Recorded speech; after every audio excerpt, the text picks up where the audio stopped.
Oh, you can feel the energy tonight in St. Louis. It's time for the Bommarito Automotive Group 500 from Gateway Motorsports Park. It has had a vibe all weekend. Fans, true IndyCar fans are here and just about ready to go. And it's time to head back downstairs for the most important of the opening ceremonies. Gateway race fans, are you ready? It's time for those most famous words in all of sports. Please welcome President of Bommarito Automotive Group, Mr. John Bommarito, to give the command. On behalf of the Bommarito Automotive Group and the over 2,000 team members and family members here today, gentlemen, start your engines.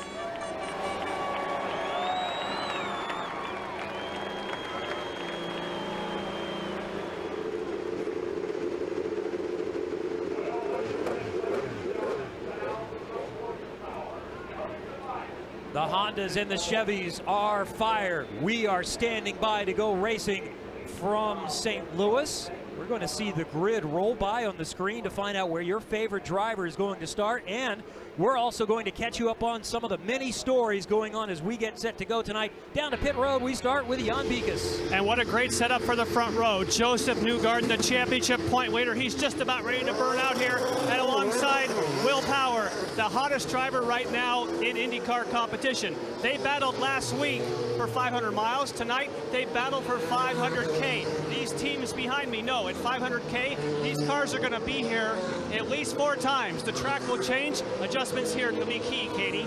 Yeah, and just 3 months ago, Sebastian Bourdais was laying in a hospital bed wondering when he would even walk again. Since then, he's hiked Yellowstone, he's mountain biked, and logged countless miles inside the pool, but nothing compares to the workout he's about to get strapped into that 18 car today. It's been a long road ahead gaining his confidence back this weekend, but he's got more than 300 miles to work on it today. Anders?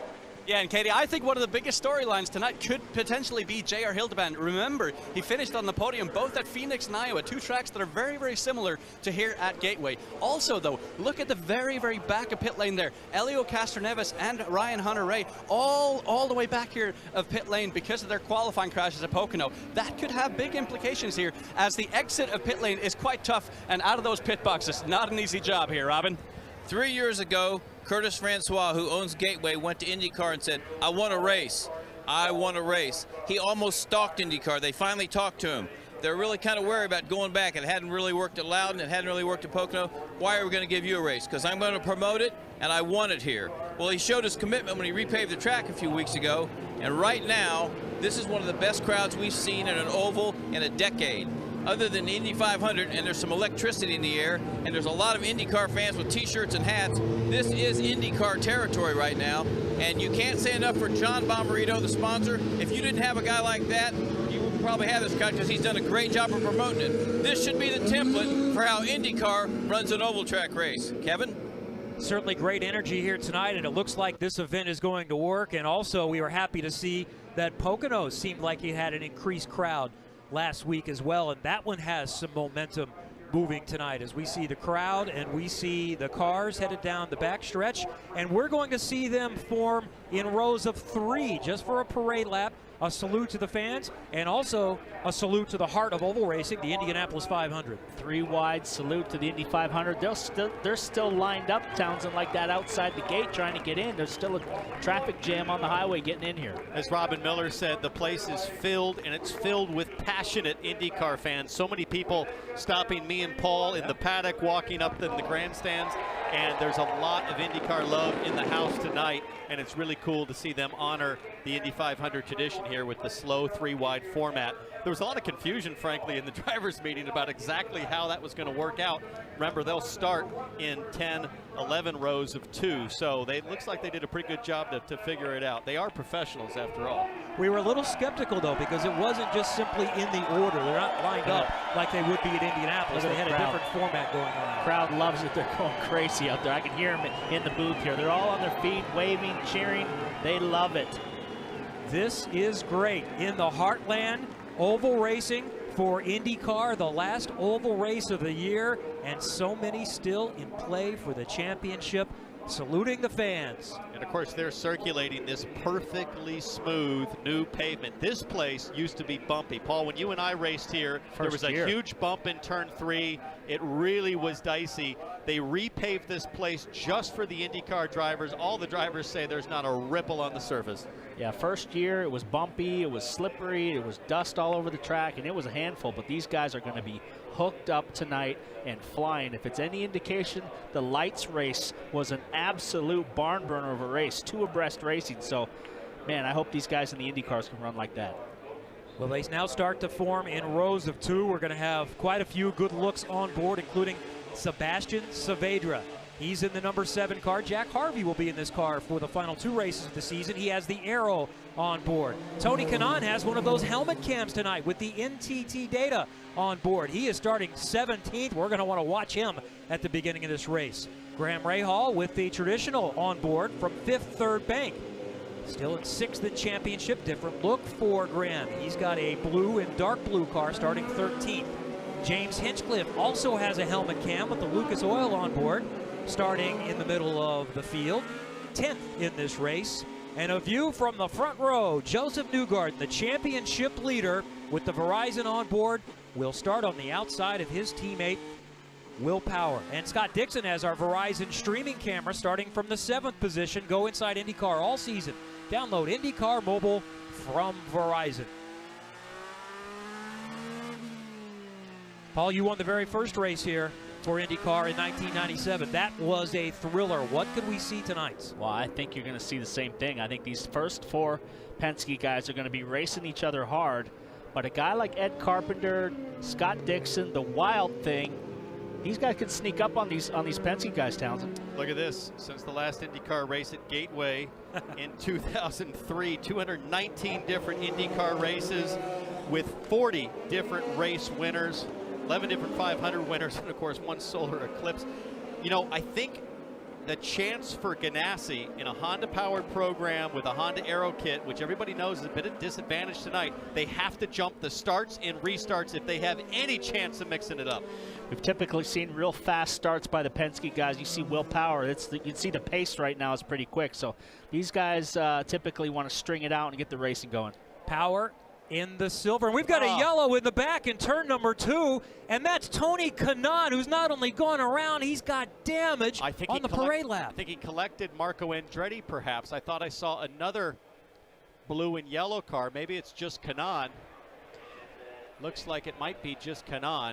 Everybody was warming their tires up, spinning the tires, and we'll see here. See, they're coming around real quick because the pace lap was quick, and he lost it on cold tires. That's Max Chilton coming by, Charlie Kimball.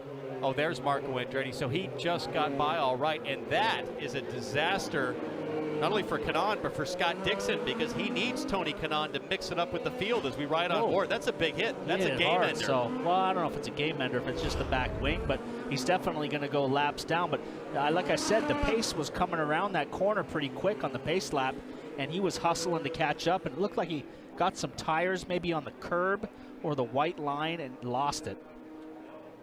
Let's listen in real time.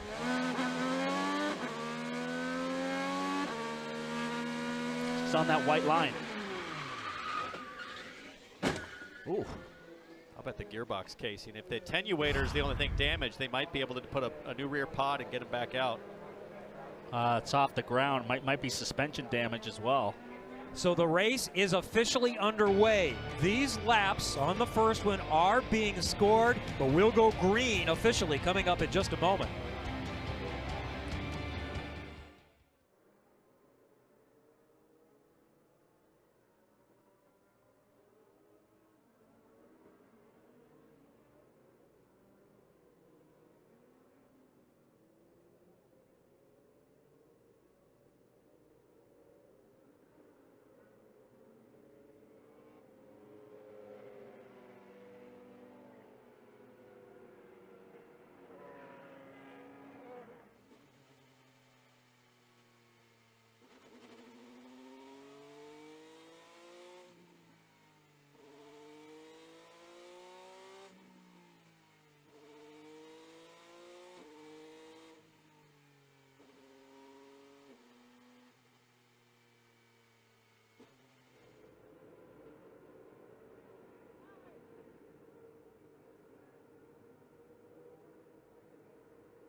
Could this be the beginning of a very strange night? Massive amount of fans gathered here for IndyCar tonight. You're watching NBCSN's coverage, brought to you by Steak and Shake, home of the original steak burger, proud sponsor of the number 15 at Graham Rahal, and by Bomarito Automotive Group. Shop bomarito.com, where price sells cars. Well, as you saw on Nonstop, Tony Kanaan does have a new rear wing assembly, but he is 3 laps down after losing control on what was becoming the pace lap. So these laps are counting, but we'll really get it going when we get started here in about a lap. 1 to go at the line. Well, it looks like they're going to go 2 abreast, maybe. I don't know if they'll do a standard start or single file yet. We haven't got wind from race control on that. Well, we never actually started the race, right? So, I don't know. That's a good point. I guess they're counting laps. Saavedra has come in the pits and topped off, so he's already looking at strategy. So, that's a pretty smart little move. So, they are going to go 2 abreast. This is great. And they're on the backstretch. Power in the silver car, Newgarden in the blue and white car, second row, Elio, white and black car, and Pagenaud in the yellow Menards car. Ed Carpenter is the next best in class. That's another Chevy, and then the best Honda, Takuma Sato, starting 6th. We are down to 3 to go in the 2017 Verizon IndyCar Series Championship, with many still in play. Time to get it going for the last oval of the season, and here we go from Gateway.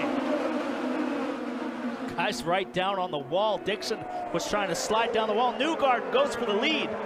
No, Will Power. Power goes around, one of the championship contenders, and then up on his lid over the top is Ed Carpenter. Takuma Sato has also crashed. A major pile-up as we restart in the opening moments at Gateway. So the surface was slick for Tony Kanaan, and it's slick for the rest of these guys. Will Power with a really massive mistake on the first lap. Don't know if there was contact or if he just lost it. But I thought he was all by himself. I would think so. He was ahead as they came to turn 1.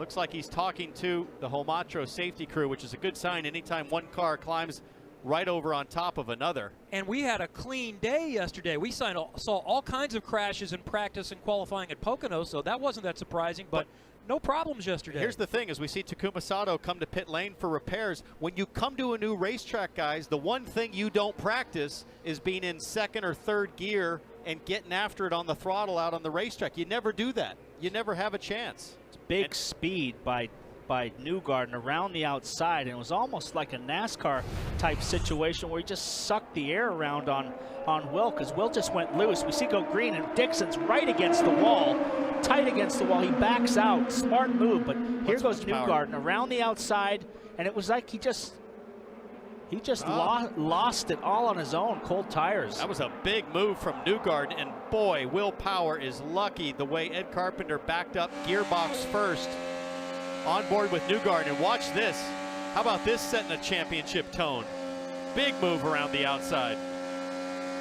There goes Power straight around. I think he just picked up some turbulent air and chaos behind.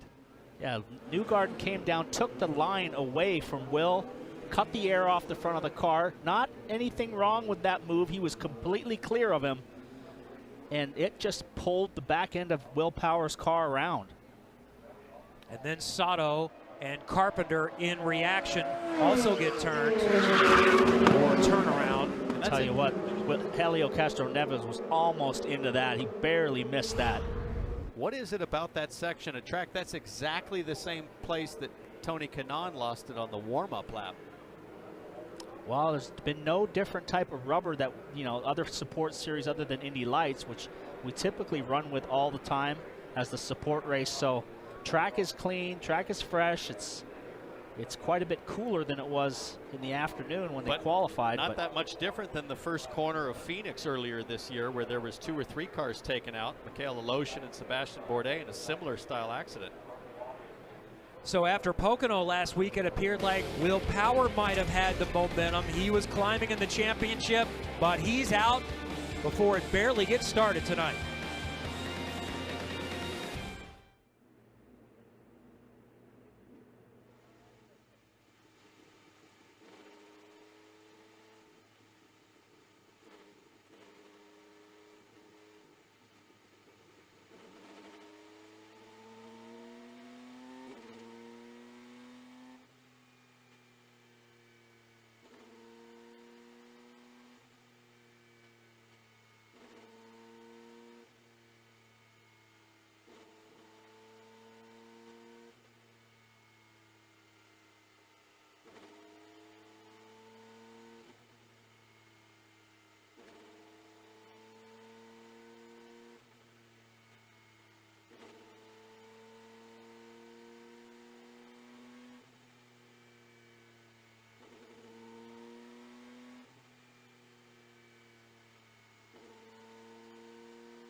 Watch every IndyCar and NBC race online, on tablet, and connected TV devices with the NBC Sports app. Download the app or find out more at NBCSports.com. You could be portable and keep up not only with IndyCar, NASCAR, Formula One, and so much more. Well, we have, raced about 2 corners, and we've already had 2 cautions here at Gateway Motorsports Park. Down the pit lane or the paddock area with Jan Beekes. Yes, and of course, one of those involved was Takuma Sato. And we have heard from radio communications a lot of drivers talking about very difficult to get heat into the tires. And we saw that certainly in your case. Of course, you had cars spinning ahead, but was that an issue at the start? That's everybody had an issue for the warm up the tires. That's the nature of the, obviously drop the temperature as well as fast, and had to brought the harder tire for the, the new surface, which is all fine. But then the wheel starts struggling, and then he had a wiggle, spun it, and I had to lift to avoid it. The moment I could go through it, but unfortunately on the behind there was an old checkup, and I think Ed had a problem and hitting me, and I had nowhere to go. Now you're not out of the race, even though we're talking, because they have moved the car behind the wall to do more work. Is it repairable? That's the plan. We see how much damage we got, but then if we can fix it, the better to go back and learning something for the new venue, as well as we need to correct some points. All right, waiting for his car to potentially be fixed, but wow, tire temperatures obviously played a big part tonight, guys. Major developments here in the early going. Sato was one of those that had an outside chance at the championship. And there's Alexander Rossi. Let's go back moments ago and listen to his radio communication. He has some thoughts about what's going on. It's pretty slick out there right now. Yeah, copy that. We're just watching Will basically just spun by himself there. So between TK and Will, I'd say it is pretty low grip out there right now. It's third gear on the bottom at the moment, so. Yeah, it looks like, if anything, you might want to be at least a full tire width off of the bottom. So they practiced at this same time last night. Sometimes that's not always the case, where the practices are in the afternoon, but there was a 9 p.m. local practice last night. Yeah, let's take a look at Scott Dixon and see what happened from his viewpoint. On board here, going to the front straightaway, waiting for the green. There he is. He's going to have a look up the inside of Ed Carpenter. Not a lot of sunlight there, but then let's see how Ed and Sato lose it. Watching up front. There goes power. And I think Ed just sort of reacted and lost it down low and then got up into Sato. Well, he was loose, Townsend, all the way through the corner, chasing it on the white line. But he just picked off 3 spots. And this cat's now up to 5th, and you said he had no chance, brother. There's all right. plenty of time. Robin Miller is with Ed Carpenter. Edward, we're glad you're all right. What do you think caused all that besides Will spinning? I don't know. I mean, it was slick. Even warming up the tires, it was slick. I think, probably just combination of the rubber from the series down before us. We really hadn't run much after lights. We'd run after them a little bit, but they just ran a lot, So, even warming up tires, it was hard, but it's no excuse. I'm just bummed out, man. Like, this year just did not go well. I don't know what to say. 2018 can't get here fast enough. Thankful that Fuzzies is behind us so much, and will give us an opportunity to come back and be better next year. But man, it's disheartening right now. Thanks, kid. And for Ed Carpenter, this is his last race of 2017, so an even longer wait for him. Probably until Phoenix. The schedule is not confirmed, but that's going to be his first chance in 2018. So, second caution. And we're seeing Tony Kanaan rolling down the pit road. He'll take the chance to top off. We'll get going again in a moment.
Will, Ed Carpenter told us it was so slippery. Was it different rubber? What do you think happened? It was just slippery. It was super slippery. I wish I'd done a few more burnouts to get some temp in the rear. But I mean, the front was very slippery too going in, and Joseph took my air on the exit, and then I spun. So Newgarden going around you upset you a little bit? Yeah, I just tried to get back to power. I got some dirty air, I think, and man, it just went unfortunate. Glad you're all right. Thank you, Robin. Significant development for Will Power. It came in within 41 points. As it stands now, he would be 84 back because the championship leader is in front. Joseph Newgarden, single file restart. This time leads Helio Castroneves, Simon Pagenaud, so Penske still 1, 2, 3. And look at AJ Foyt's Carlos Munoz there in the ABC supply car in fourth. Scott Dixon is fifth. Then it's the Aero car of James Hinchcliffe. Ryan Hunter-Reay in the DHL car is seventh. Back to green flag racing at Gateway Motorsports Park. And look at the run for Castroneves, trying to go around the outside. Can't get Newgarden in turn one. No guarantee that anybody has more tire temperature now, Paul, after all those yellow laps, but luckily they make it through 1 and 2. That was critical for the field to not lose it on the restart. Yes, 3 wide going into turn 3.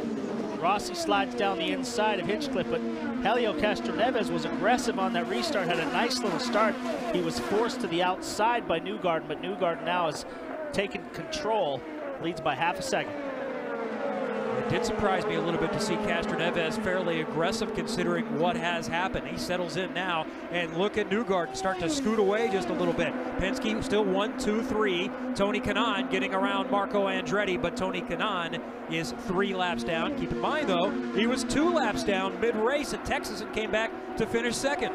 Marco Andretti actually went high on Tony Kanaan in 1 and 2, and then Kanaan came back, but Kanaan knows, hey, I'm several laps down here, 3 laps down, and I need to make something happen. If I'm going to help my teammate Scott Dixon in the championship, I need to figure out some miracle to get back on the lead lap.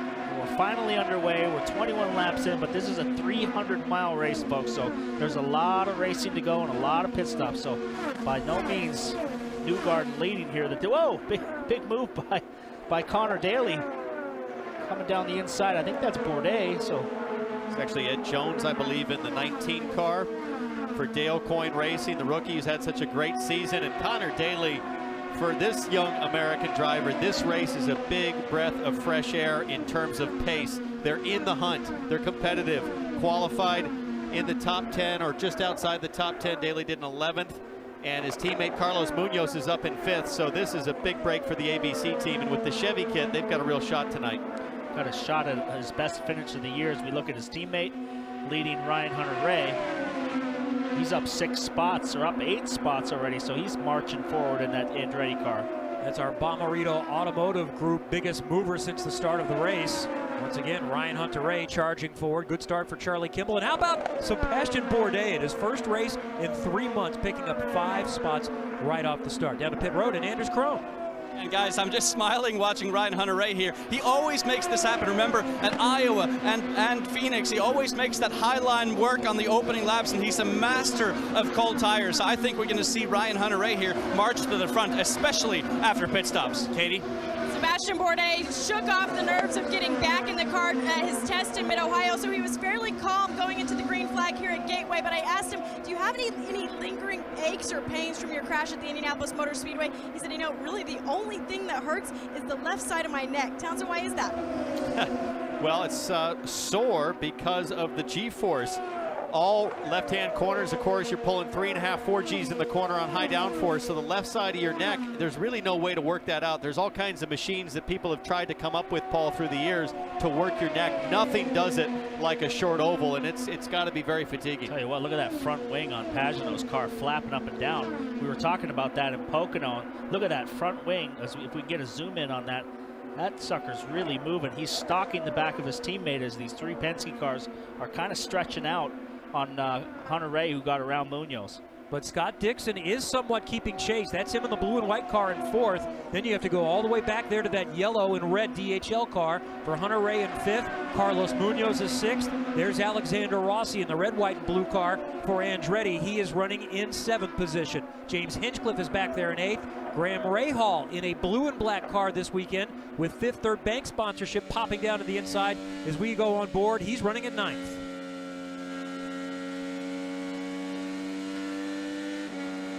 Rahal is a guy that we know all night will keep digging and digging and digging and digging. So look for him to keep moving forward here. He's a guy that never gives up till the checkered flag comes out. Interesting to watch the Firestone telemetry there in the upper right-hand corner. Graham Rahal staying in 6th gear.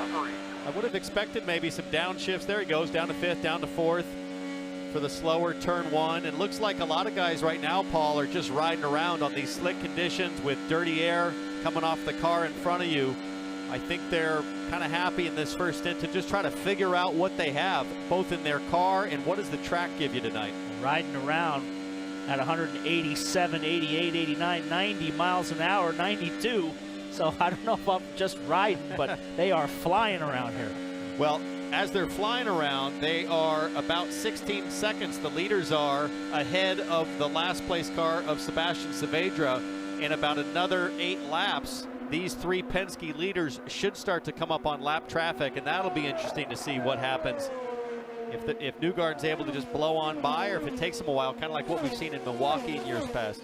Joseph Newgarden, by the way, is leading his 10th race of the season, tied with Will Power for the most for these last few weeks. Now, he was good to start this season, but he has looked like he is in championship form here recently. And we had a chance to sit down with team owner Roger Penske earlier today and just get his thoughts on Newgarden, as Connor Daly working Graham Rahal pretty well there. He's going to make a move going to 1, not close enough. But, Paul, I thought it was really revealing how impressed Roger Penske. He hired Joseph Newgarden, but now Newgarden has just gone over and above and impressed the heck out of his team owner. Well, it's like I said to him, I said, is there anybody that's come into your team that you can remember that has integrated himself so quickly and gotten into the program that is so good, fast, brave, sponsor's dream, great with the fans, gets all the sponsors in, and he said, this guy's amazing. We sent him to New York, and everybody loves him. Well, we talked about it earlier today at lunch.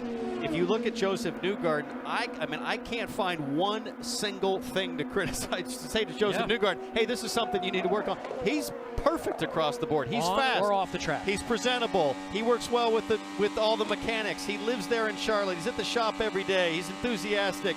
I mean, there's no hole in the game right now. Well, let's face it, the real reason we wanted to sit down and visit with the captain is we were trying to get Paul a ride in the Acura sports car program. Yeah? He told me I got to lose a little weight. The captain seemed to want none of that. He enjoys ribbing you. That much I did observe. There was a bit of a stinger there about the Indy 500, and Rod, I think he said, well, we both won it, but I've got the trophy. Yeah, don't bring that up anymore. I'm not in a good mood now. Looking back to Connor Daly, that's been a pretty good battle for 9th position. Daly, very racy. He's been looking forward to getting back to this track after a couple of good tests. That was on board with Graham Rahal. Now, with that long yellow period that we had, you may be wondering, how is that going to affect the pit strategy? It's still going to be a 4-stop race, but now you can go much farther into the race before you have to stop. We thought originally maybe lap 52 is as far as you can go. Now it looks like 62, because when you ride around in that yellow fuel map behind the pace car, you can gain yourself a lot of mileage. So they'll have a lot of time.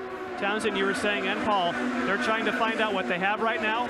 They have plenty of time now to figure that out before the first stop. I think it's a great point, Jan, and it really helps Honda. The Honda teams were concerned about being able to do 50 laps where they thought the Chevys could go about 52, 53 laps.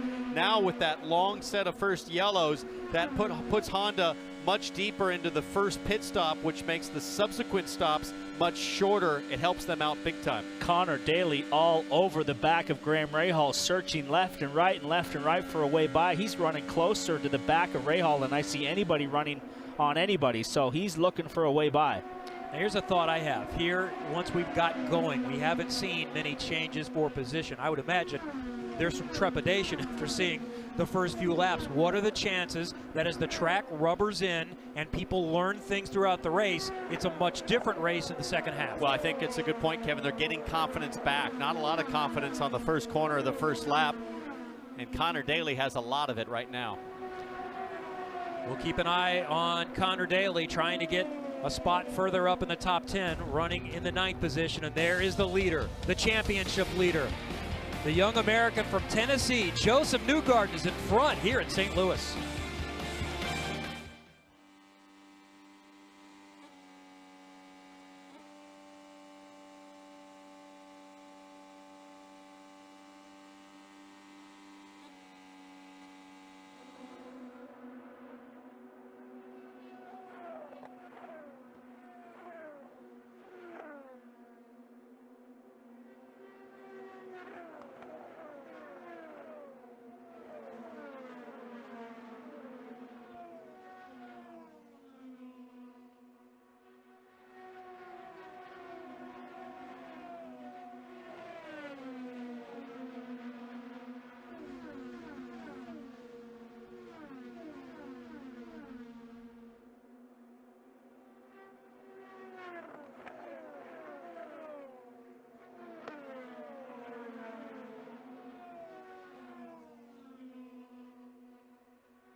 45 of 248 completes just outside St. Louis for the Bommarito Automotive Group 500 on NBCSN. Night racing, just 3 to go in the championship. There is the leader in the championship, and he is taking names tonight. Joseph Newgarden up by over a second on Helio Castroneves. Simon Pagenaud back there in the yellow Menards car is running in third. Scott Dixon, Ryan Hunter-Reay. And then in sixth, you're going to find A.J. Foyt's driver. One of his 2 drivers, Carlos Munoz, is going to lose a position to Alexander Rossi. So Rossi goes inside to get to 6th spot.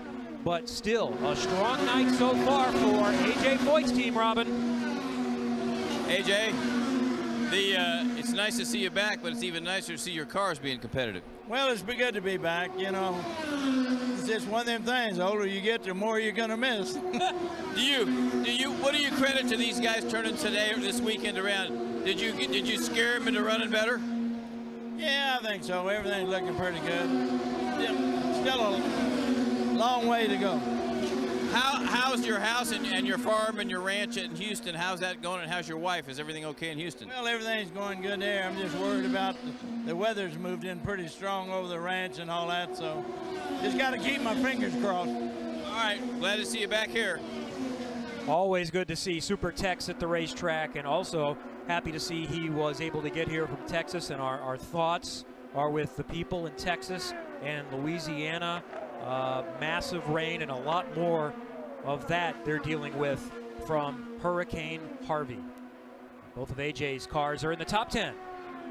Yeah, and Carlos Munoz and Connor Daly finally feeling like gunfighters again. And I asked them both, what do you attribute to you guys having such a good performance this weekend? They said, well, we've been here to test twice now, and they feel like they're still on the back foot trying to catch up with that Chevy Aero kit. They're finally getting the hang of it, guys. I'll tell you what, Connor Daly looks pretty anxious to get by Graham Rahal. He's been bobbing and weaving and looking inside and outside. So we're only about 3 laps away from a stop. Remember, Marco Andretti up there, who's going to go a lap down.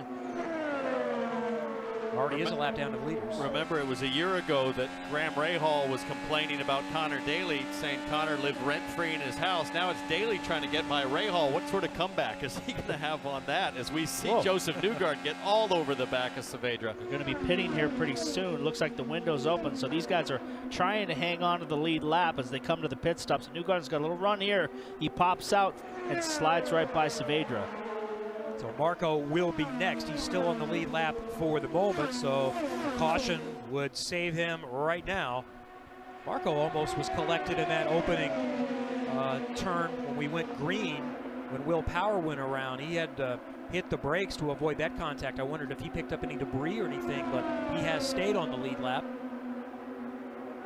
There's Helio going to the inside of Saavedra. Oh. He's lucky Saavedra gave it up and gave it to him, because it looked like they were going to touch there. And now that gives Simon Pagenaud an opportunity to close in on Castroneves.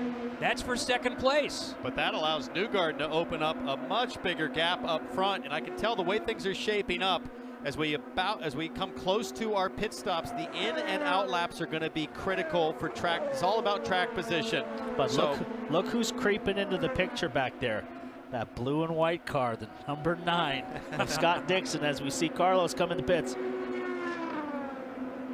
Yeah, and it's going to be a big question here. How quickly can you get these tires up to temp? Exactly to your point, Townsend. It's going to be super slippery here leaving pit lane. He's also going to add some front wing. Pitting from 7th, Carlos Munoz. Pit lane has not been repaved, so that's the original older pavement. You can see the shade is quite a bit lighter than what's on the racetrack. So Joseph Newgarden should be coming to pit lane here in the next few laps. And I talked with Simon Pagenaud just before the race, and he said, oh, in and out laps are so important and so difficult here at Gateway. And I said, who's the best on the team? He said, I am. I like that. Now, I said, who's the best in the field? And he said, actually, James Hinchcliffe is the best on in and out as Connor Daly comes to follow his teammate on pit road. And I think this is a really smart decision here for Connor Daly. He just got a little backed up there from Graham Rahal. So they're going to add a little bit of front wing here as well and be looking for a good stop here with A.J. Foyt Racing.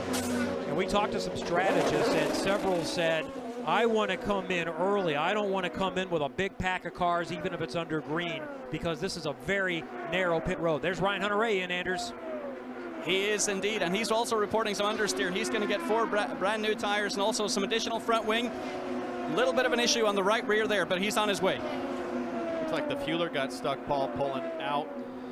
Yeah, good in lap, good out lap here, getting out of the pits and up to speed. It didn't really hurt Dixon pitting early at Pocono. Might not hurt you here. Little lock up for Hinchcliffe. Hinchcliffe coming in. And he initially struggled in practice earlier this weekend, but they did something in qualifying, and all of a sudden, Hinch was extremely happy with the car. And we're going to head back upstairs to Kevin. Right in front of him, we see Ed Jones coming in. A point to make, unlike the big oval like Pocono, this is one where after you've pitted, you do not want it to go yellow. If it goes yellow, you are severely disadvantaged, and those that stayed out are advantaged. So that's one reason why you stay out as long as you can. Alexander Rossi is going to pit from 6th place now, and he's going to head into the view of Jan. And we'll watch the front of the car because he has called on the radio expecting a half turn of front wing. We're hearing a lot of people on the radio saying they want more front wing. Hey, interesting, they've gone with sticker tires. I would have thought that they would have gone with scrubs. Katie?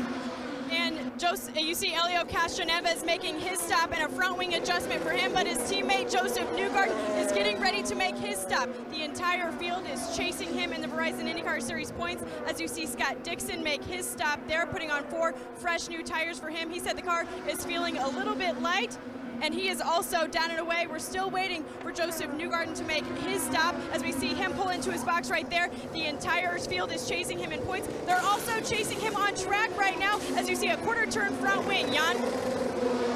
Waiting for the arrival of Simon Pagenaud. He also is called for some front wing. And I'm looking here, he's another one that's going for sticker tires, which I think will be a little harder warm-up than scrubs. And there's the front wing, Simon Pagenaud. That's 8 seconds even. All right, let's watch the blend-in now. It looks like the leader on the track that's already pitted is Elio Castroneves. He's coming down the main straightaway as Charlie Kimball releases, and Joseph Newgarden easily beats him out. So through this cycle of green flag stops, Newgarden maintains the lead, and I think he may even stretched it more. Well, we had a pretty good mix, Townsend, of guys doing stickers or scuffs. I saw Helio Castroneves put on scuffs. All of his teammates put on stickers, but here's Tony Kanaan trying to get some laps back. He was topping up for fuel. So right now, he is only 3 laps down still. I'm surprised that Kanaan made it so easy there on Joseph Newgarden with Scott Dixon trailing back about 5 seconds from Newgarden. That was pretty clean for Newgarden to get by. So have to see how that develops a little later as we get closer to the finish of this race. Well, Sebastian Bourdais is your leader right now on his return race. He's yet to pit. We know he's off. He hasn't pitted yet, so it's not real, but it's still noteworthy. Well, let's go back and watch Newgarden's pit stop. Got that hose. He almost got over that hose right there. You could see the hose on the outside front tire there. He's under the wing, and he barely got on top of that. Lucky break there. Might have cost him a few tenths of a second, but he still got out. But we did see that out of, what was it, Hinchcliffe at Pocono? Somebody had pit equipment there at Pocono and it was did only the a same post-race thing. fine. And it was a post-race fine, so that is pit equipment. The hose does count. So the question is, does that go under review as Bourdais finally comes to pit lane? So he gives up the lead. Coming down at 50 miles per hour, Max Chilton has yet to pit, so for the moment, he is out in front, Katie. And this is Sebastian Bourdais' very first pit stop since his major crash at the Indianapolis Motor Speedway. He's dealing with a little bit of understeer, a wiggle in one, so they're going to adjust that with a front wing adjustment. I should mention Max Chilton did come in and top off during one of the yellows, so that's why he's still out there. So that's how, it's not that these guys are making that much better fuel mileage than everyone else. Chilton makes his stop, takes a front wing adjustment. So through the cycle of green flag stops, it's Joseph Newgarden still in front, but Elio Castroneves is not that far behind. Not far at all. There's Castroneves. They've kind of stretched it out on Pagenaud through that pit sequence. They've got about a 2.5 second lead. And your guy Scott Dixon is lurking in fourth there, 4 seconds back. We'll see if anyone has anything for the Penske's. They have been the class of the field all weekend long. 1, 2, 3, 4 in qualifying. One of those, the pole sitter, Will Power, is already out. He crashed in the opening turn, and his teammate Joseph Newgarden is now in front at Gateway.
You're watching NBCSN's coverage of IndyCar, brought to you by Bomarito Automotive Group. Shop Bomarito.com, where price sells cars. And by TireRack.com. Find, deliver, install smarter Tire Rack. The world-famous Gateway Arch that opened up in the mid-60s, celebrating America's expansion to the west. And look at the crowd that's come out here tonight in the St. Louis area for the return to IndyCar. This is fun, and it's been a fun weekend. Perfect weather, nighttime racing. Now let's see if anybody has anything for Joseph Newgarden. It's still Penske, 1, 2, 3. You saw it on nonstop. It took them a little while to dispatch of Max Chilton, put him a lap down, so that bunched him up a little bit. Thought maybe Castroneves was going to have a chance, but now Newgarden is back up by a second. 7 seconds up the field. It's another Ganassi driver, Charlie Kimball. So 3 Ganassi drivers in no position to help Scott Dixon tonight. All right, let's find out what is happening throughout the field now and get you caught up on others other than Joseph Newgarden. But that's where we'll start. Bomarito takes us through the field. And Kevin, the entire field has been chasing Joseph Newgarden, not only in the points, but here at Gateway Motorsports Park. When I talked to him just before the race started, he was extremely calm, but he looked up and he saw the entire crowd. He said, I'm ready to put on a show today. I can feel the energy. Anders? Yeah, but Katie, I think Elio Castroneves is going to have something. He actually sat out the final 5 minutes of night practice last night because he was that happy with the car. And keep in mind, in 2003, when he won this race, he used lap traffic to make his way to the front. Jan? Now, speaking of last night, Simon Pagenaud said, hey, don't read too much into the times. I really like my car at night. And he said that the downforce level is going to be key. They added front wing at the first stop, but I don't think it's quite where he wants it at the moment. Jan, Scott Dixon is trying to remain as positive as possible. Penske qualified 1 through 4. Now he's chasing them currently in the 4th position. Remember last time Penske qualified 1 through 4, Scott Dixon ended up winning at Road America. Jan? And a very interesting fact for Alexander Rossi, he said, this track just doesn't give me the feel that I need. I feel just uncomfortable in turn 1 and 2 every time. I think I like bumpier racetracks because I can feel the back of the car a little bit better. He says, this repave actually has taken me a long time to get the feel of the car, Anders. Yeah, and Jan, Ryan Hunter-Reay was a little bit hesitant prior to the race. He said, I don't really think we have it. But look, here he is yet again, another short oval, running in the top 6, and I think he's going to make his way all the way to the front. Katie? Anders James Hinchcliffe struggled in the very first practice of the weekend. Then the team threw some big changes at that car, and he was extremely happy with it during qualifying. So far, they've only made a tire pressure adjustment and Hinch is up 3 spots. Jan? And Graham Rahal has obviously a single car team and not the opportunity to share information. Now, he's not using that as an excuse. He says it's just going to take us longer on a brand new racetrack because we don't have as much information. He just called on the radio saying, I do have some push. I want some more front wing. Anders? Yeah, and Connor Daly has been chasing a car that's been almost a little bit understeer to oversteer, which at Townsend and Paul can talk to later is the worst feeling you have in the car. But he feels like right now they're in a nice little window, just a couple of turns the front wing or 2, and he'll be in really, really good shape. Now, shifting back to J.R. Hildebrand, he has made his way forward as well. He started 15th, all the way up to the top 10 now, and he's trying to chase down Sebastian Saavedra and putting him another lap down. Sebastian Saavedra struggling. Let's pay attention if he can pop here into turn 1. J.R. Hildebrand making that move. Nice run here for J.R. Hildebrand. And then to the other AJ Foyt racing car of Carlos Munoz. Carlos as well, it's been such a breath of fresh air to see him run near the front again. He's had such a struggle this year, and if you look back at his career with Andretti Autosport, he was always so strong on the oval, so it's been a big frustration for him to not be able to perform at his best, but he feels, finally, I'm at the front of the field again. Katie? Ed Jones is just a rookie, and he was looking forward to this year to be able to learn from Sebastian Bourdais. Then all of a sudden his teammate was ripped from him at Indianapolis. Now that Sebastian Bourdais is back, Ed Jones is looking forward to continue to learning from him this weekend. Then guess who's right behind him? That's his teammate, Sebastian Bourdais, who is back for the first time since his major crash at the Indianapolis Motor Speedway. It's not been a very easy weekend for him, though. He said he's having a lot of trouble gaining his confidence back in the car. Great work, Katie, Anders, Jan. They've got the hard job. We have the cushy assignment up here in the booth as Joseph Newgarden continues to make his way through the field. Also want to mention, we talked to Takuma Sato. They were trying to repair that car. They were unable to repair it, so he is going to retire and finish in 19th position. Now, speaking of Takuma Sato, Robin Miller learned some news today about his future, and we're starting to see some movement of where things are going to shake out for 2018, Robin. Well, Marshall Pruitt, my comrade at Racer.com, we wrote a story a couple hours ago that Sato will be with Bobby Rahal's team next year, and Graham will have a teammate for the first time. And they, of course, Rahal has already had an association with Sato, and they got along well, and Sato almost won the Indy 500 for him. So we think it might be a pretty good match. Now, that doesn't necessarily mean everybody just assumes because Sato is going to Rahal that Michael Andretti is definitely going to Chevrolet. I don't think so. I don't think that means anything right now. I just think Sato got tired of waiting and made a move. So that's the first. So many more to come.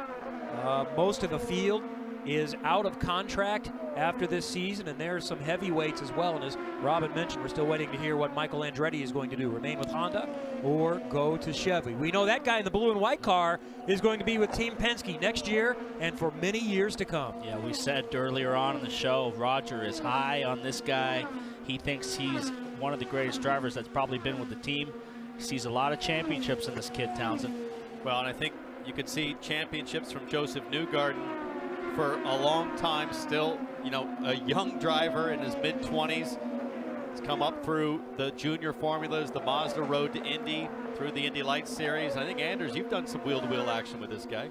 Yeah, I was going to say, I was unfortunate enough to do racing against him, wheel to wheel in Indy Lights, and the guy was just a machine. From the offset, came over from Europe, had done some GP3 racing, then came to Indy Lights, won his very first race at the Grand Prix of St. Petersburg, and we actually got to race wheel to wheel at Indy, but I could just tell this guy is a guy that you can respect racing side by side with, and he's just the real deal. So exactly what you guys said at the top of the show, I think Joseph Newgarden's going to be with Team Penske for many, many years to come, and I think there's going to be a lot of championship theirs. Well, if there's anything I could critique about tonight, he's leading comfortably. I don't really like Townsend, him dipping onto that white line in turn 1 and 2 with the crashes we've seen down there, guys getting close on that line like Kanaan. I've played it maybe a little bit safer than that, but he's in control. I don't think he's at all concerned about what any of us think. Frankly, he's done such a great job. The only blemish this season was probably that Texas restart that he had where he went 3 wide, got caught out with the kitty litter, had a pretty spectacular shunt there. But short of that, I mean, he is just so confident, as are his teammates. His Penske teammates are so confident with this setup. They're all running basically the same setup. It's a stiff car, gives you a lot of confidence, and it's working great around here. Tell you what, Rossi right now, when we look at Charlie Kimball, Rossi is closed in on Dixon. He's only 0.6 of a second, but this right here is our closest battle on track with Bourdais and black and green car Charlie Kimball. Speaking of Charlie Kimball, he's been on the radio reporting that changing the tire pressures did not change the vibration. Anytime you hear something about vibration on these radios, remember we've had races this year that vibration sometimes can lead to if a car is not handling properly, but they're trying to address it right now with tire pressure. But Charlie Kimball obviously is pressing forward still now with good speed. These are the last 2 cars on the lead lap. Behind them you see Tony Kanaan, who's 3 laps down after he lost control on the pace lap, and then Joseph Newgarden is the next blue and white car, the leader of the race. There's Kanaan. He's looking for a lot of help to be able to get laps back at this point. So still a long way to go here from Gateway. Just under 100 laps complete of this 300-plus mile event.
Screwed up completely.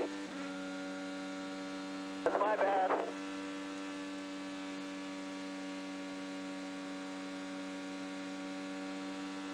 Graham behind you, you got it.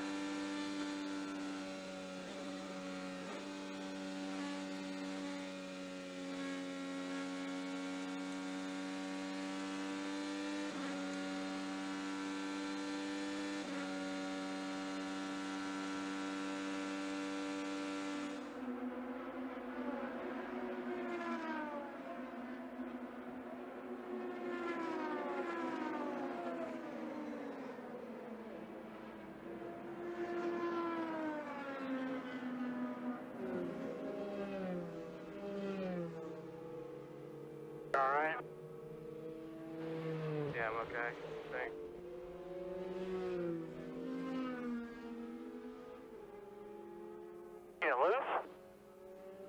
I think a right front tire went down, or right front suspension broke, or something.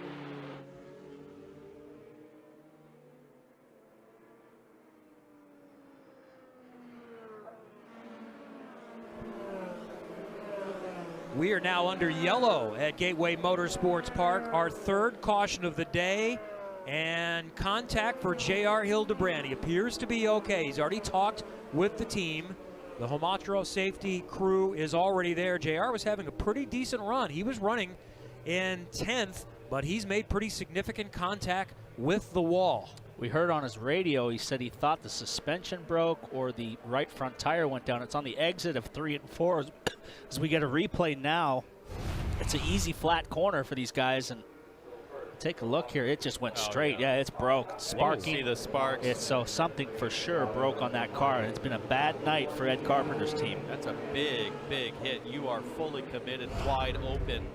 That's like a rock on an end of a string and cutting the string, you know, spinning the rock at a furious pace. Lucky to see him get out all right, and it's been, as he said, a very, very expensive night for ECR. There's Ed already in the street clothes. He was, he spun behind the spinning Will Power at the start of this race, and now his teammate J.R. Hildebrand also in the wall. Now what this serves up is an opportunity for everyone in the top 5 to make a move on Joseph Newgarden. So the gunslingers on pit lane are ready and under pressure to perform, because this is how you can get the lead right here. And this is a tight, narrow pit lane. The boxes are big, but the pit lane is very narrow.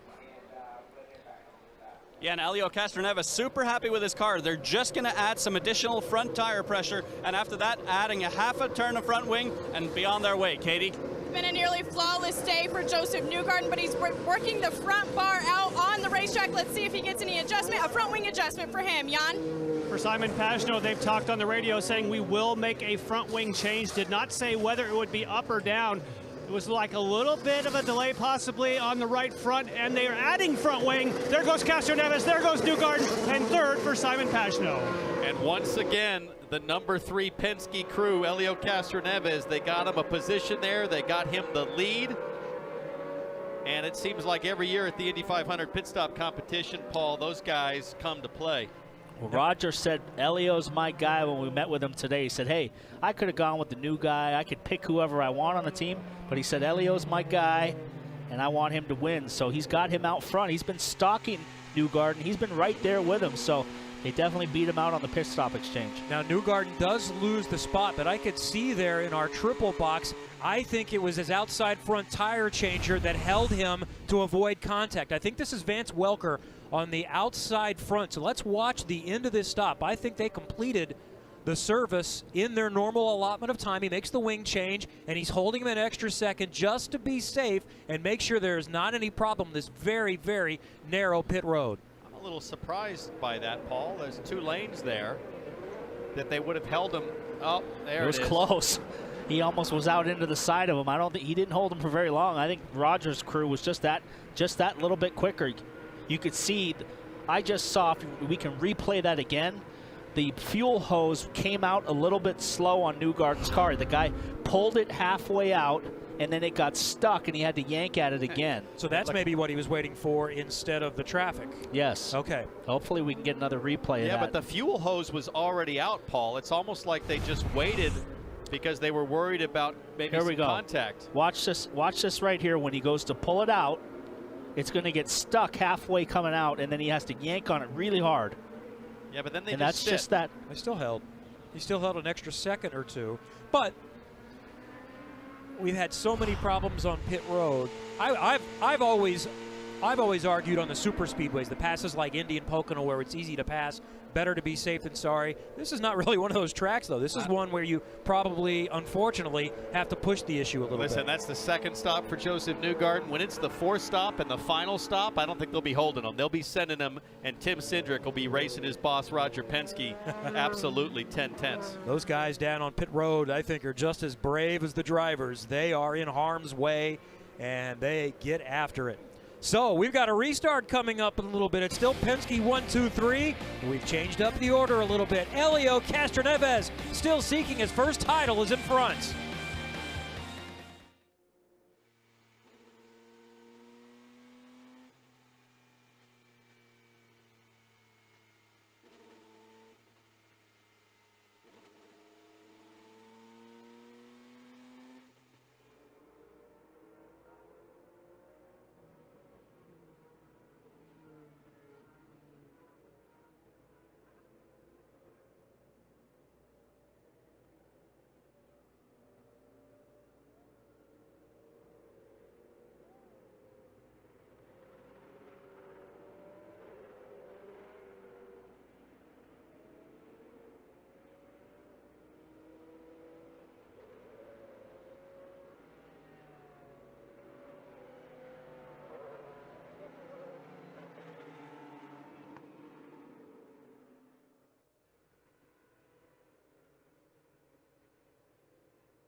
Qualifying for the Belgian Formula One Grand Prix on Saturday at the legendary Spa-Francorchamps circuit, people witnessed something that many thought they would never, and that is a driver equaling Michael Schumacher's all-time pole position record of 68. Well, it was done by Mercedes driver Lewis Hamilton. He was in a league of his own, and he achieved this historic landmark by setting the fastest lap ever turned in a Formula One car around Spa. And it has truly resonated with the three-time world champ. He starts on pole for tomorrow's Belgian Grand Prix. Lewis Hamilton had a great tweet today saluting Michael Schumacher today. Looking forward to that tomorrow morning with Lee Diffie and the gang, and we're looking forward to having Diff back with us next weekend in Watkins Glen. He's going to do double duty, Monza in the morning, and then somehow we're going to teleport him to Watkins Glen coming up. And look at the crowd that's here tonight to see the return of IndyCar to the St. Louis area. Well, Roger Penske, your man is out in front again, just like he was 14 years ago. How does Helio Castroneves keep coming back and just getting stronger and stronger? Well, he's really on it tonight. We had a great pit stop. The boys here on our car just did an outstanding job. A good fight here with all the cars. Dixon's right there behind us and ready to jump on us. So we got a big night yet to go. Lots of right to go here. We got one to go here at the line, so I got to get back to work. We'll let Roger get back to work here with Helio Castroneves chasing another win here. Katie? And Joseph lost one position to his teammate Helio Castroneves on pit lane. Tim, can he get it back out on the track? Yeah, I think he can. It was all down to me, really. I thought the 18 was coming across our bow, so we held him here in the pits, but it was actually the 19 car. Bourdais must have missed his pit here, but yeah, he's confident he can get it back, but it's down to me holding him here. I thought we were going to have a bit of a collision, but anyway, we'll see what happens. Also a big weekend for Tim himself. His son is making his Xfinity debut tomorrow at Road America. And he has been quick in practice. He's also running in the ARCA race, and I know Tim and Roger and others are going to be able to get to Road America for that tomorrow. So after the F1 race in the afternoon on NBC, you can watch Xfinity from Road America. Our Parker Kligerman is running in this race, and James Davison, who led laps in the Indy 500, he I think was the quickest in practice, so they'll qualify tomorrow. So it's a great motorsports weekend again here on NBC and NBCSN. All right, here we go. See if Joseph Newgarden has another outside move. Nice start by Castroneves. He got a nice little jump there. Pagenaud all over the back of Joseph Newgarden. He goes for the inside. Pagenaud in the yellow car in third. Newgarden in the blue and white. He jumped to the front at the start of the race, but this time he cannot get by Helio Castroneves. Castroneves retains the lead on the restart. Newgarden was putting a nice little fade on Simon Pagenaud there, Paul. Couple of fades going down the back straightaway all the way to the grass. Pagenaud told me before the race, I think I need to get going now. I need to start scoring more points than my teammates. Time's running out, so it's going to get aggressive at the front as Hinchcliffe is holding off Alexander Rossi.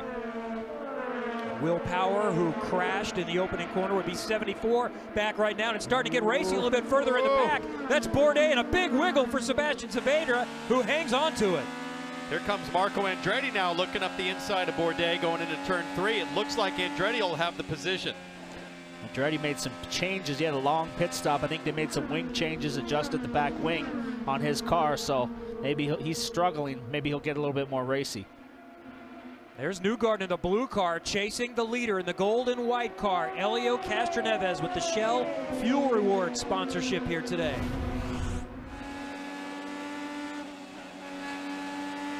Just one lap ago. Look at this gaggle of cars on board with Sebastian Saavedra. And it looked like everybody was checked up on Sebastian Bourdais. I'm not sure what kind of issues he's having or if he's just... And Saavedra had to go way down below the white line to avoid Bourdais. Paul, you figure that Bourdais is just kind of trying to bed himself back into oval racing, his first race back after that massive accident, or do you think there's some issues there? Well, he was running up 13th, 12th before that last pit stop exchange and kind of closing in on his teammate Jones, so he was making ground, but he just fell back on those pit stops and then had a bad restart. Bourdais is last on the lead lap. He is running in 15th. Also of note, Carlos Munoz, who is 12th, was disadvantaged by the yellow. He had just made his pit stop and came in, so that moved him to the back of the lead lap. He is one of those that came in and topped off during that caution.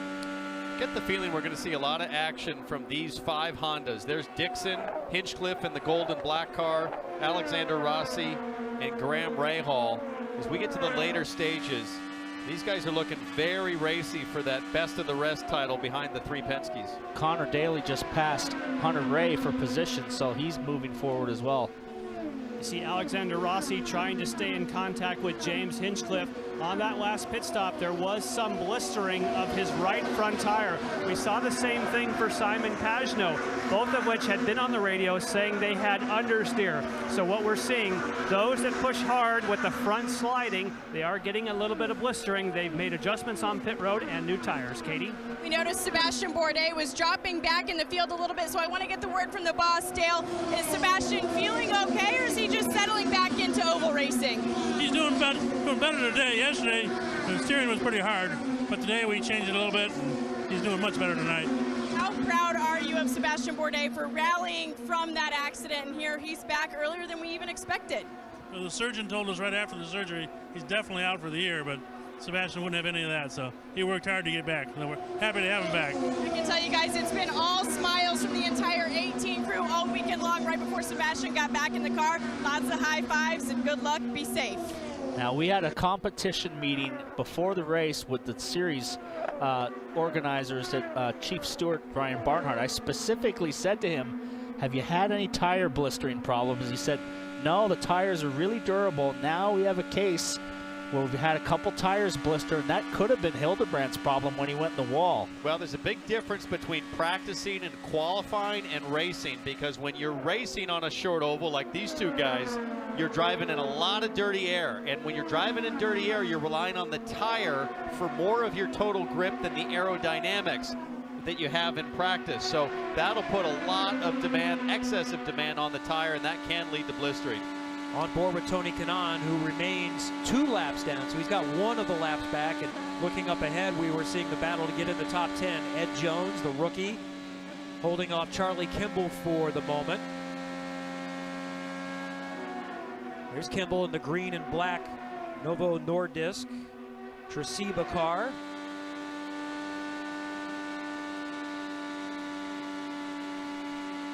Let's go back and look at what happened to Tony Kanaan at the start of the race. It was really bizarre. I mean, he runs 2 laps down now, but the start was kind of a rookie mistake, frankly, on the warm-up lap with Tony Kanaan on a very slick surface. Let's take a look at this. Just too much throttle, too much wheel spin. This was the warm-up lap. And a pretty sizable impact there. Luckily, straight into the back where there's an attenuator off the back of the wing that can absorb a lot of the contact and not damage the gearbox. You know, one thing I wonder, we had just been told by race officials that they were going to wave off the start of the race because there was some debris from fireworks on the backstretch, so they weren't really up to full pace speed. And then they realized and decided, no, it's all clear, we're going to go as scheduled. And there was a lot of hustle in the back of the field to catch up, so he was probably on it a little more than he otherwise would have been to try to catch up with the pack. Well, it's definitely a messy pace lap and start to the race. We've got Will Power out of the race. First corner, huge disappointment for him, but everything is settled down now. We've got a nice little race up front. Castro Neves is taking the lead away from Newgarden, who looked dominant. He led 92 laps through the first sequence of green flag pit stops. Castro Neves has now led 22, and also at stake the 2 bonus points for most laps led. Newgarden has not clinched that at this moment, so that is still up for grabs. Keeping an eye on Alexander Rossi, just like Pocono last weekend. It sure looks like in the second half of the tire stint that Rossi gets stronger. Don't know if that's car setup or it could be a combination of that and just more and more experience. Second year in the IndyCar series, obviously won the Indy 500 as a rookie, but you can't accelerate oval racing experience. You just have to take the time to accumulate that. We've seen it with Will Power, we've seen it with Simon Pagenaud, and Jan, you know, just like a lot of us that have been in these cars before, it takes time. Yes, it does, and of course we had that discussion, Townsend, about Alexander Rossi at Pocono. he had a shot to win that race, but the actual fuel mixture knob that they will use at the end of the race to choose what kind of setting, and they have a full go setting that they can run at the end of the race for more power, that fell off the steering wheel. He was kind of stuck in fuel save mode, couldn't show what he had. And we should keep that in mind, because tonight, both Chevrolet and Honda, they do save power for the end of the race, and when they need it, they have a little more power for a short duration of time. Well, Alexander Rossi has really taken to oval racing pretty nicely, and he's someone that was open. If you can find quotes from him from a few years ago when he was trying to climb the Formula One ladder, he had no interest in doing this. Now I think he's starting to like it a little bit. I was Alexander Rossi's teammate at the Indy 500 last year, and I can vividly remember the first few days of practice. He wanted no part of the action out there. He just looked me in the eyes and said, "This is crazy. What are you guys thinking?" Well, winning the biggest race in the world tends to change your outlook on it a little bit. Yep. And he's gotten good. Chilton getting pretty racy here with Carlos Munoz. So Dixon, he's got Hinchcliffe and Rossi breathing down the back of his neck up towards the front of the field. As we come back to them. So we got Hinchcliffe right here. He's putting some pressure on Dixon. Dixon didn't really have any pressure in the first stint. He was kind of all by himself behind the Penske cars, and everything now that it's starting to cool down is tightening up a little bit. Those are the top two Hondas. Hinchcliffe in fifth. Ahead of him, we can see Dixon in fourth. The top three are Chevys. And there's Helio Castroneves out in front. He won the last time IndyCar raced here back in 2003. And he won the last short oval race as well. He has started to take over a little bit. Took the lead on the last pit stop sequence, and the last time on a short oval, he snapped his 3-year drought. Can Helio Castroneves climb the fence again tonight in St. Louis?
Tonight from Gateway, the final oval race of 2017. We finish up with two on the road course, including one of the classics. Watkins Glen next Sunday as IndyCar continues on NBCSN. Make sure you join us for the IndyCar Grand Prix at the Glen next Sunday at 1 o'clock Eastern, where Scott Dixon has won 4 times. So nice to be back last year. Can't wait to get there next weekend. Beautiful part of the country, not far from Toronto, Paul. It's like a 2-hour drive or something. Well, it's a little further than that. I never ran there throughout most of my whole career up until the last couple years, and it was an absolute treat to go there. Love, great track, super fast, high speed, flowing corners. It's really right up Scott Dixon's alley. So he is battling tonight, 4th place, hanging on here. So you know, it looks like he has a really good car. In fact, all of the Hondas running 4th, 5th, and 6th with Dixon, Hinchcliffe, Rossi, and Ray Hall. They seem to be able to actually follow closer to the car in front. If you look at the Penske's right now, they're a little more spread out in the Chevys. So if there's a chance for a restart, a long stint here, the Hondas might have a shot. So Castroneves is in front, but Anders, they have possibly a concern. Yeah, exactly. He just came over the radio and said, I'm having a little bit of a right front vibration. His crew then came on the radio and said, just go softer on your front bar. That'll ease that load on the right front tire a little bit more. As soon as I heard that, I ran down to his pit stall and I looked at his tires from the previous pit stop, and a lot of graining on that right front tire. So that's certainly a concern for the 3 crew at the moment. So the plot thickens. At Phoenix, they had tire issues 2 years in a row. Blistering here, this track is very similar to Phoenix, possibly getting blistering on the front. We know that a couple of other cars have had blistering problems on the first stint, so this could be a factor. We know these Penske guys, Townsend, like to work their front tires pretty hard. Yeah, they do. They work the setup with a lot of, well, we think right front crossweight and add a lot of wing angle to get the car to turn, a lot of front wing angle. You remember Montoya had a couple of tire issues as well on short ovals. What about Texas this year? It seemed like Penske had more of the blistering issues. We heard more reports of blistering with the Penske's than others. We know for sure that Helio Castroneves had a front tire go down and he hit the wall in Texas. So there's definitely some reason to have concern and be alarmed. So Dixon running in 4th behind the 3 Penske's. We debated in the open whether anyone had anything for the Penske's, but we were chatting this afternoon and just being realistic. You know, I said, if you're Scott Dixon, wouldn't you run away here ecstatic if you could finish 4th or 5th to stay in the championship? Absolutely. With the advantage that Chevrolet's had at this track, right now as they run, Scott Dixon is 3rd, 29 points out of the championship lead, with Watkins Glen and Sonoma road courses ahead. Dixon absolutely would be thrilled, I think, to come out just as he is.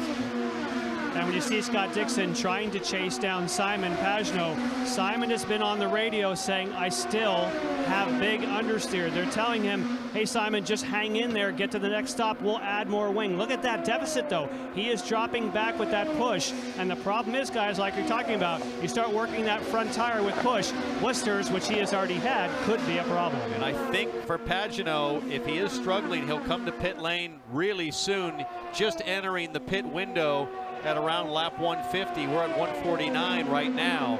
So if Pagenaud's struggling and needs more front wing, why not just come now? The only risk is if yellow comes out, you're fully exposed. That's Pagenaud in the yellow car. He's 3rd in this race. Dixon, blue and white again in TT data, is behind him. Nice run so far for James Hinchcliffe, back in 5th as we go on board with Dixon looking up ahead on that Menards car.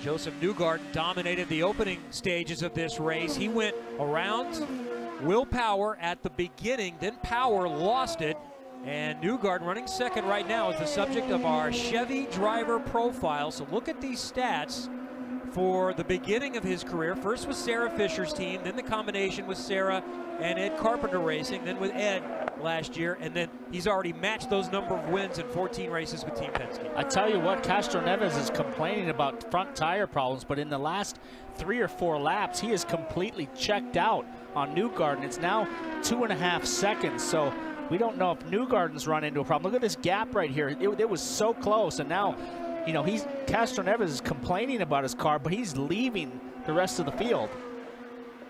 Maybe that bar adjustment that they suggested to Castroneves was the magic fix. Sometimes it doesn't take much to just settle down whatever imbalance you have, and then the confidence comes back along with the lap times. You're exactly right, Townsend, and that's exactly what he's done. He's eased off the throttle a little bit on the way into the corners, not adding so much steering input right in the middle. So that's taken a lot of strain off those tires, and I think from the longevity perspective, that's going to help him a lot, Katie. Joseph isn't complaining about any vibrations, and they haven't had any blistering on his tires so far here at Gateway, but he is complaining about the rear end getting away from him a little bit. He said it needs to be much better through the corner. They're going to fix that on his next stop. Kevin? Well, Newgarden is still chasing Castroneves, but Elio is running about a 1/10 of a second better each lap right now from the other leaders. Here's Newgarden, he's really lost vision of Castroneves. It's nearly 3 seconds. Pagenaud gaining a little bit, and Dixon back there in 4th is within range. There's another look at the leader. It's a big lead. 3 seconds at 195 miles an hour on the straightaway here is a big lead. It's half the front straightaway, so this is the biggest lead of the night so far. Guess what, fellas? When they had the last test here after they repaved it, Castroneves was 6/10 faster than the closest guy. Connor Daly was second, and every driver to a man said, Castroneves he's gonna wax us. We got no chance. He's gonna just check out, and that's exactly what he's doing. I honestly felt like after what we saw yesterday, it was going to be between Power and Newgarden, although I still certainly gave Castroneves and Pagenaud a chance. One of those, Power, is out. All right, 3rd round of pit stop sequence is beginning. Ryan Hunter-Reay is in, Anders. Yeah, and Ryan Hunter-Reay just had to save a little bit of fuel on that last stop. That's why you saw him fall back from 5th to 9th, but he'll be on his way here. And Elio Castroneves pitting as well. He's super happy with the car after he went softer on the front bar. No changes to the front wing or tire pressure this time by. He's just looking for a clean stop. Jan? We're waiting for Alexander Rossi to make his stop, and one thing we're going to do, he is one of the cars that did have some blistering. So, wait, something's wrong with Castroneves. He stalled. Whoa. Wow, so while that's happening, I'm looking very closely, and there are a few small blisters on the right front of Alexander Rossi. They add a little bit of front wing, but not too much, and now they're waiting on Sunoco fuel. Alexander Rossi on sticker tires. So 2 longer pit stops than wanted, and we won't find out until Newgarden and the others pit, but Castroneves is likely to have lost the lead there. I would think so if they had to start it. He had a pretty healthy lead, almost 4 seconds, so we'll see where this shakes out here in the next lap or two, but it's going to be tight. James Hinchcliffe exiting. Graham Rahal has made his stop. They've been racing on the track, and there's Newgarden in, Katie.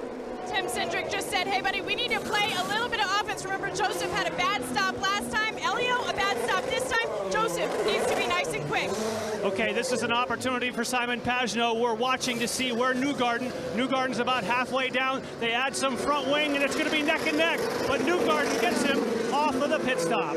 So now the question is, where is Elio Castroneves as Newgarden and Pagenaud get back up to speed? Well, he's not even in the picture, so he is way out of it now. Now, Dixon comes out in 3rd place for a podium position. And here comes Castroneves. He's still got a full head of steam, but I think they're going to be up to speed by the time Elio gets there. So the issue on pit lane cost Castroneves track position. Let's watch again what happened to Elio. Well, you can already see it. Is that hand signal saying that the car is dead? Yeah, he's letting his guys know the engine's died. There you see the mechanic in the back with the electric starter. That was really odd that it stalled on its way into the pit box. But I got to tell you, that's not much time lost. That shows you how prepared Penske is. I've lost 50 seconds in that scenario before because sometimes they struggle to get the starter in. They're not ready.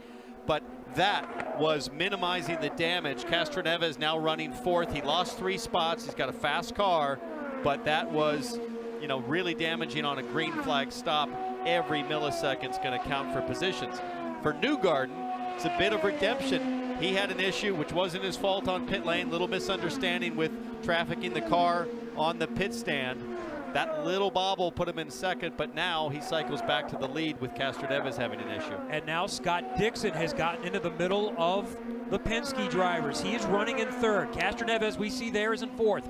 There's Dixon in the blue and white car with a little bit of orange on the front. Right up ahead of him is the yellow car of Pagenaud, and there's your leader, Joseph Newgarden, by about a second. And there the points as they run. Will Power of note, all the way 84 points back in fifth with just 2 to go, really 3 to go because the finale is double points. This is starting to feel a bit like Road America, where we thought the Penske's would dominate. Nobody had a chance, and now Paul, Scott Dixon, you're saying he's got a chance. Well, this is reminding me a lot of like Phoenix, the Phoenix race, where Dixon just kind of worked his way steadily forward and got a win there. So it's, I tell you can never count this cat out. Never, ever count out Scott Dixon.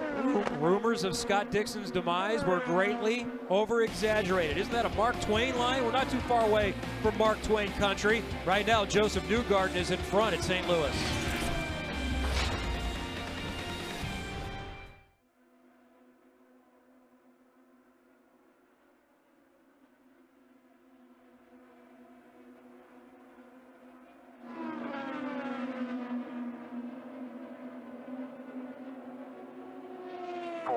Turn 4, slot 8, wheel 8.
Back at Gateway near St. Louis, and we are under our fourth caution. Just a moment ago, Max Chilton made contact. The exit of turn number 4 down on the inside. He's climbed out of the car. He looks good. And then several that are at the back of the field are using this chance to top off. Everyone had just made their third stop, so some others coming in to top off, and some like Marco Andretti to make more significant changes. They're either changing the angle of the wing. Let's first find out what happened to Max Chilton. Flat, lost it behind. He was really tucked up behind the car behind him, and it just got away from him. Townsend, the back end kicked out, and he hit the outside wall pretty hard. Behind one of the Foyt cars, probably trying to get a run, trying to stay flat through 3 and 4. Pretty good whack there. So Joseph Newgarden is the leader. He took over the lead. He lost the lead the first time after a slightly slower pit stop, held for traffic. Helio Castroneves had it, was expanding his lead up to 3 seconds, but on his pit stop, he stalled the car, so he comes back out running in 4th. So it's Newgarden, Pagenaud, Dixon, Castroneves, and Hinchcliffe. And I think the yellows continue to help Scott Dixon. There's now really no fuel concern. Everybody will make one more stop to the end. The windows are pretty wide. It's a good point. We thought Chevy was getting better fuel mileage because the Hondas have a little more drag.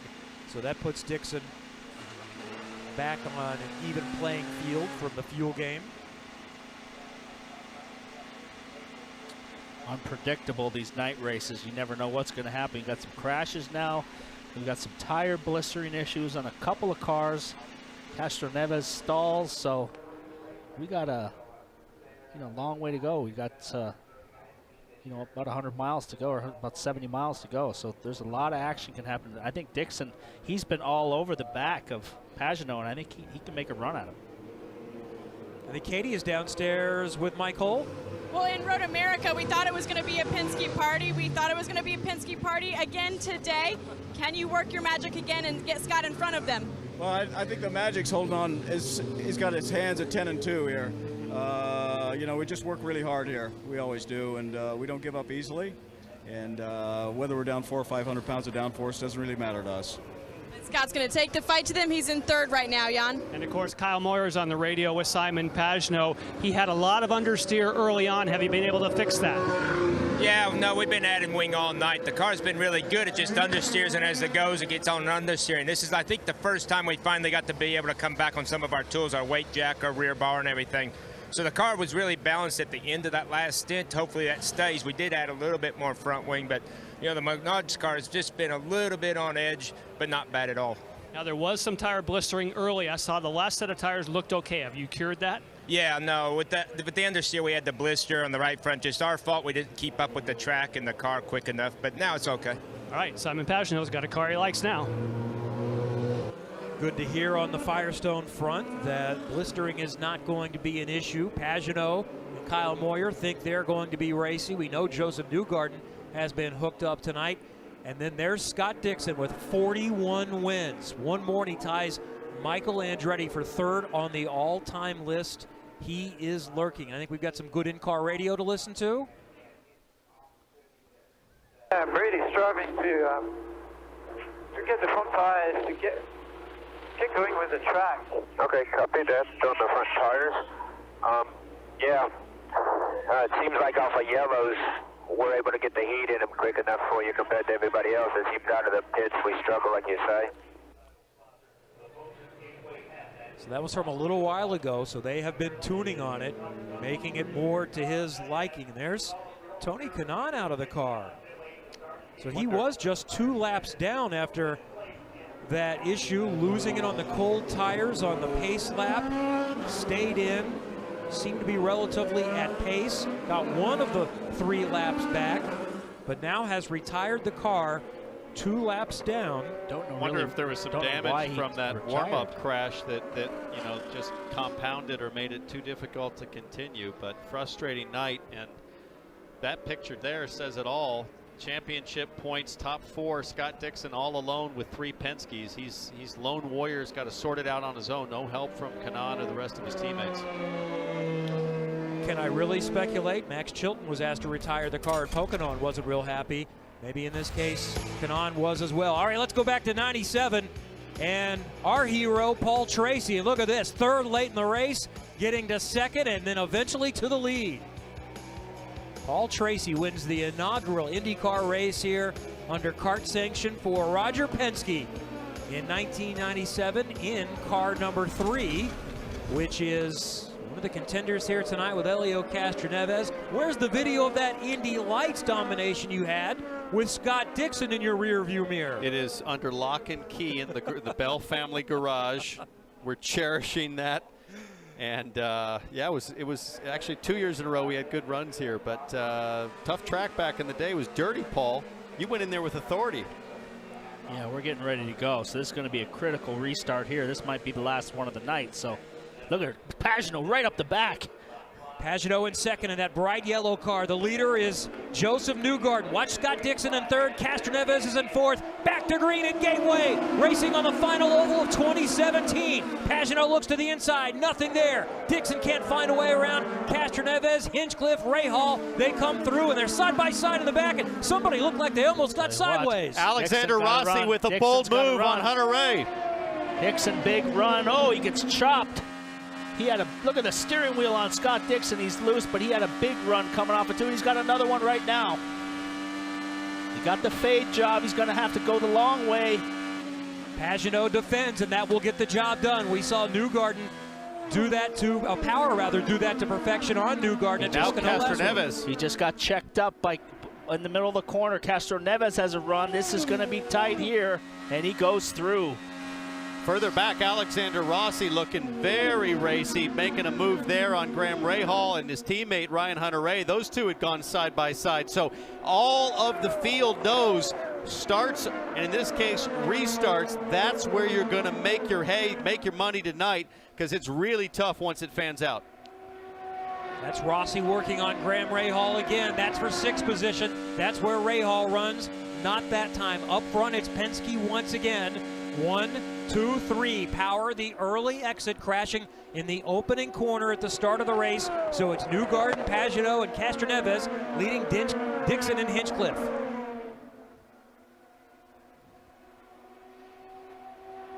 Rossi taking a look. I tell you, Rossi's just able to follow closer. Same thing at Pocono. He's really figured out how to draft in dirty air on a short oval, on a super speedway.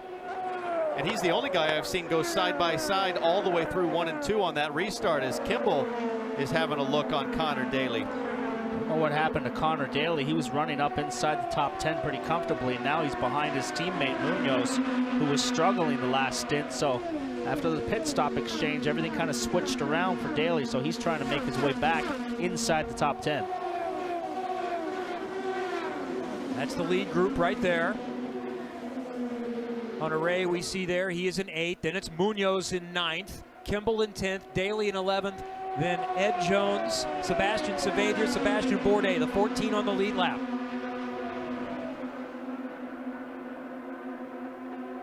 And only one other in the race right now after Kanaan has retired. Marco Andretti is 15th. He is a lap down.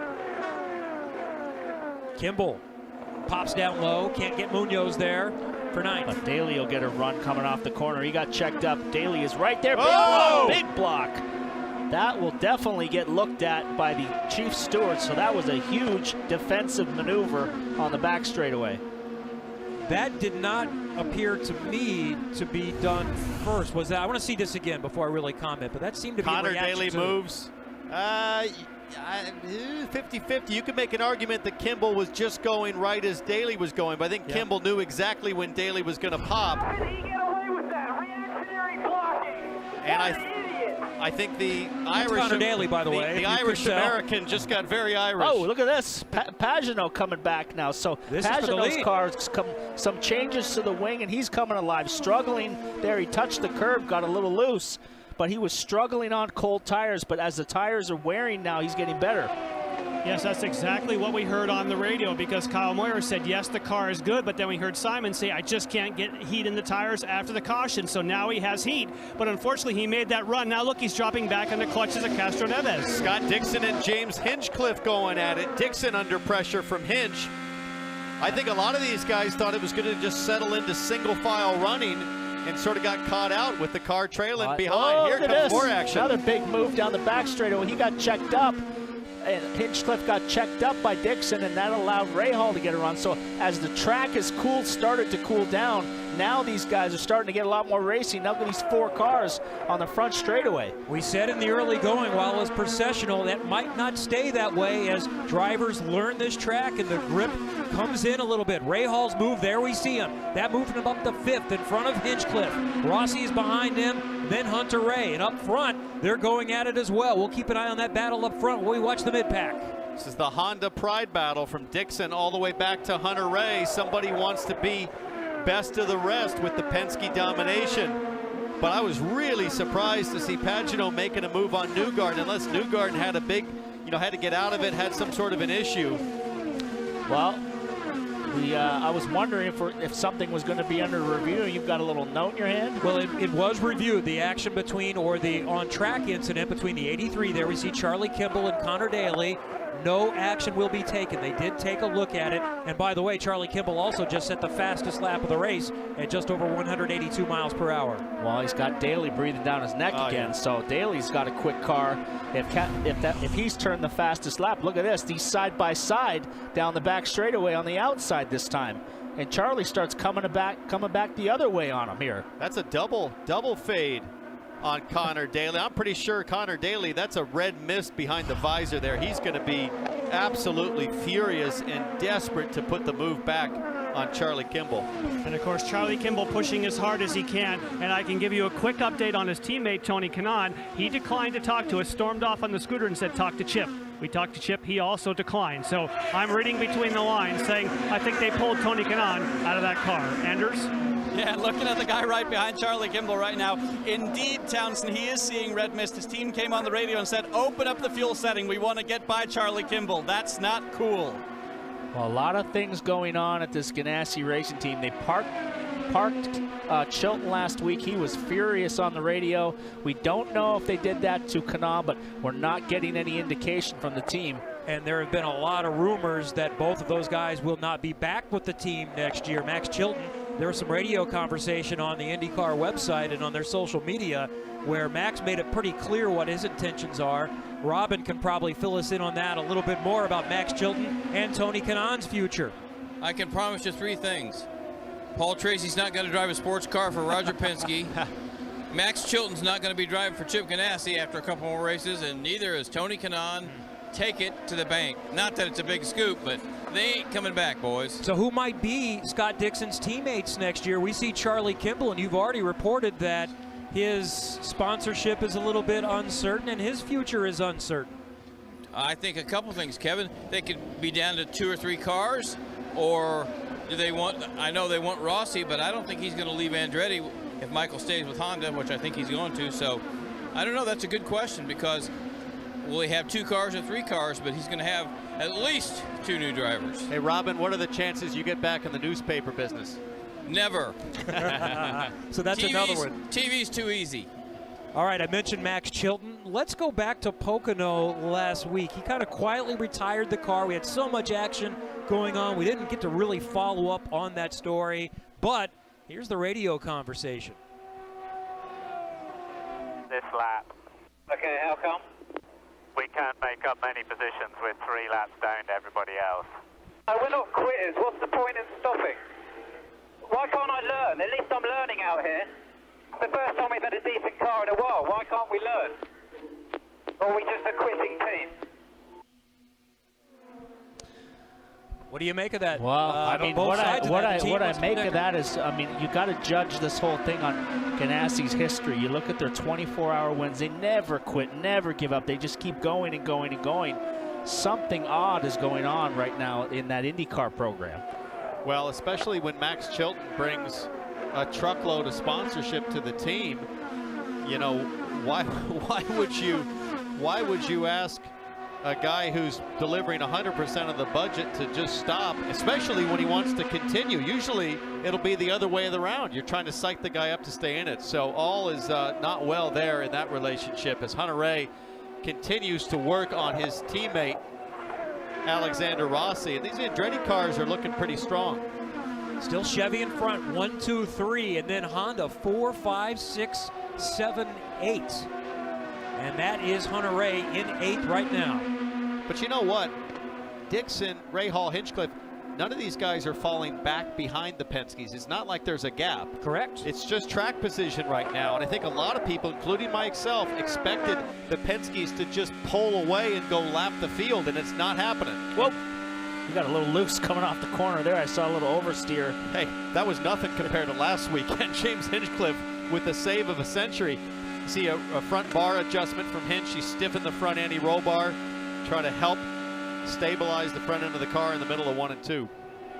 So Hinchcliffe there running in 6th, working on Graham Rahal, Dixon in 4th, and the Penskes are 1, 2, 3 with Joseph Newgarden entertaining the fans in St. Louis tonight.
You saw it on nonstop. 5th caution of the night at Gateway Motorsports Park, and it's for former champion and Indianapolis 500 winner Ryan Hunter-Reay. Brushed the wall. Bent suspension in the rear. The mechanic is waving no go, no go. They need a toe link in the back. You see here, coming off the corner, he's up high and just looked like he missed the apex and brushed the wall. But there was a big pass in the background. Yeah, Charlie Kimball. By Charlie. Shoved it under, but this was Ryan Hunter-Reay on the back straightaway. And, you know, that's a big hit, but just enough to bend the suspension. Like you said, they might be able to fix the toe link there. And he's backing away, I think, to stay on maybe the lead lap. They're probably going to try to catch back up to the field pit again and work on the car some more. But here's Charlie Kimball in front of his nemesis tonight, Connor Daly. Look at this let's pass. See, this was on Munoz. Woo! That was close. You could not have put a piece of paper between those guys. So that got Kimball up to 8th. That's where Ryan Hunter-Reay was running, right behind Alexander Rossi. I wonder if Munoz saw Hunter-Reay up high hitting the wall, might have backed off a little bit, and then Charlie just stuffed it down underneath, and I don't think it had gone yellow yet. I wonder if Charlie Kimball knows that A.J. Foyt is here tonight. Because the old slap job might be coming his way after. Well, that was at a different oval. That was at Texas back in '97. For those that are newer IndyCar fans, it's always a classic. What, Billy Boat, AJ's driver. AJ felt he won the race. And he was in victory lane, but Arie Luyendyk really had won the race. There were some scoring issues, and Arie wanted to take his rightful place. Eventually, they agreed. But for now, AJ felt victory lane was his. AJ worked it out Texas style. He did, he did. All right, the pits are open, and this is going to be the final pit stop of the race. So this is going to go quite a ways towards determining things. Newgarden, Pagenaud, Castroneves, Dixon, and Ray Hall, the top 5. Can anyone pick up spots here on pit lane? Both Newgarden and Castroneves both have had some issues that have caused them to lose the lead at one point in this race. Penske's coming in 1, 2, 3. And Newgarden is the championship leader. You see him racing on the apron. Newgarden got after it behind the pace car. Look at the gap he put on Simon Pagenaud. That could pay off. Big lockup. And Helio Castroneves feels like he's got a winning car. He just wants his track position back. Forgot to release the neutral button on the last stop. He's not going to make that mistake again. Katie? Tim Cindric just motioned to the team in front of Joseph to make sure that Joseph has a clean out, because this has to be a clean stop for him. He's already down and away, Jan. And this could be a championship pit stop for all 3 Penske cars. We see the other 2 are rolling. Are they going to beat out Simon Pagenaud? And maybe not. Looks like Simon Pagenaud might have it. So close. Pagenaud just barely in front of Joseph Newgarden. Scott Dixon gets a spot up to 3rd. Then it's Helio Castroneves in 4th. And that could be the move for Pagenaud to win this race on pit lane. And remember, he earned that pit position based on qualifying back in Pocono. Newgarden and gang further back. But does he have the cold tires, cold pressure? We see the pit stop. He's down and going. These guys are coming, but he beats him out by a half a car length as Dixon slides up in front of Castroneves. But does he have the speed on cold tires like Newgarden has in the first 2 or 3 laps? Well, they've been making adjustments to the Menard Chevy all night. And look at the excitement from these guys. Well done.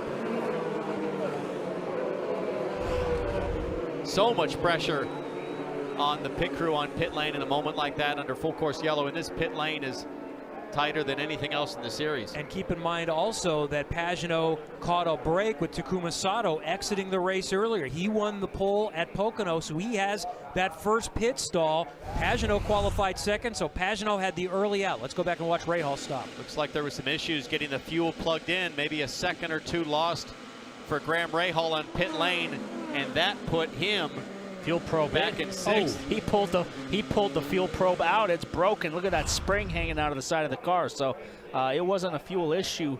It was he was leaving with the hose in. So that spring is, well, tough getting in and out.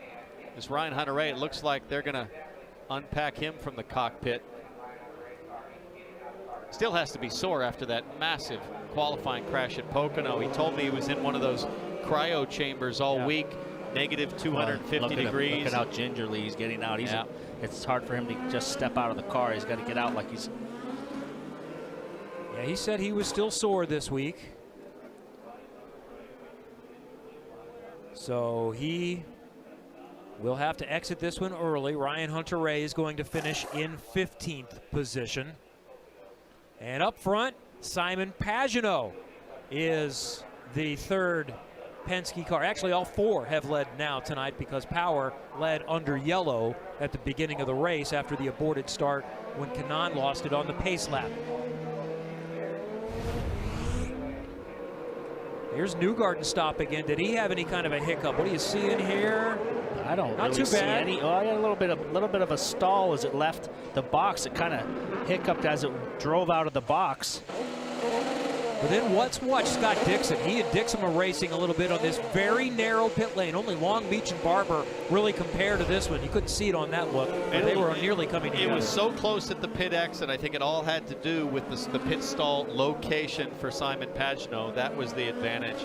And we're hearing that Graham Rahal is going to go to the back of the field for that fueling incident. You're going to go to the back of the field for a fuel probe violation.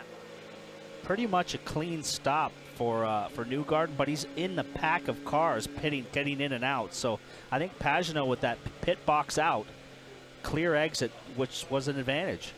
And so Rahal now was running 6th. Now he's going to drop all the way back to 14th or 15th. Marco Andretti is now shown back on the lead lap. Well, they're going to put Graham at the very back of the pack. In front of him is Jones and Bourdais, so I guess Marco's behind Graham. All right, let's find out what happened to Ryan Hunter-Reay when he brushed the wall. Anders? Yeah, Ryan Hunter-Reay coming out of the car there. Obviously some contact with the wall, but Ryan, as you're stepping out of the car, we see you moving very gingerly. Are you feeling beat up after all this for the last few weeks? Yeah, it's just, being in the same position that long. But anyway, that's has nothing to do with what happened today. It just was really working on Alexander there. Had the speed for him. He hit by him, just pushed it too hard into one. It just got up. If you're 2 inches high in turn 1, 2. I got up there earlier, actually, got away with it. But yeah, just lost the front and smacked the rear. It's completely my fault. No way around that. Was just pushing really hard. Unfortunate. So sorry to the 28 and DHL guys. We deserved somewhere in the top 10 today. Certainly not where we are now. Well, still an impressive run there for Ryan Hunter-Reay, making it all the way towards the front. And we will go green the next time by. Guys, we're amped up, ready to go, and we're not going green, but this restart here is going to be critical. We're coming down to the end here, so. Graham Rahal in 14th position. Let's go back to the beginning. One of the championship contenders who won at Pocono a week ago on the start of the race. Will Power into the wall, and then trying to avoid him, Ed Carpenter launches over the top. Takuma Sato also involved. Marco Andretti had to crawl through. Now, guys, that was on the start on a perfectly clean racetrack. This is a restart, and this track could be dirty offline like we saw Ryan Hunter-Reay get it. So let's see what happens if they go too wide. Championship points in play. Many of the contenders up front. Back to green at Gateway. It's Pagenaud, Newgarden, teammates together on the outside. They will not make contact. Good hard racing between the Penske drivers, and Pagenaud stays in front. Rossi making a move on Connor Daly, who's moved up a couple spots. He's gotten around the guy who was fighting with. Look at that, around the outside goes Connor Daly, so he's moved up really nicely into 5th place after the pit stops. Nice, brave move for Connor Daly as Castroneves is working Scott Dixon to the high side in turn 1. Tries the outside, can't do it there. Dixon hangs on to 3rd place. Castroneves runs in 4th. And behind him, what a run this is for Connor Daly. Would be the best result. He's in 5th that either of the Foyt cars have had all season. He's right there behind Castroneves, breathing down his neck now, so he is on the move right now. And up front, Joseph Newgarden is right behind Simon Pagenaud. Get the sense that Joseph Newgarden knows that to win this race, he might have to make his move right now. While the tires are still fresh, he's got enough grip. Simon Pagenaud told us before the race, I think this is when I need to start going. This is the part of the championship. I need to outscore my teammates if I have a chance of taking my second title on the trot. Pagenaud has been in the top 5, 11 of 14 races, but just the one win. He needs to score the 50 points here tonight. Joseph Newgarden can take, I wouldn't say a stranglehold on the championship, but another win is going to move him that much closer. Connor Daly right now 5th. If he finishes in the top 5, that would be like a win for him this season. It's been such a horrible season. He's been so demoralized. I spoke to his dad just before the race, and he said he was really frustrated with how qualifying went, that they missed on the setup again, but this would be almost like winning the race for him.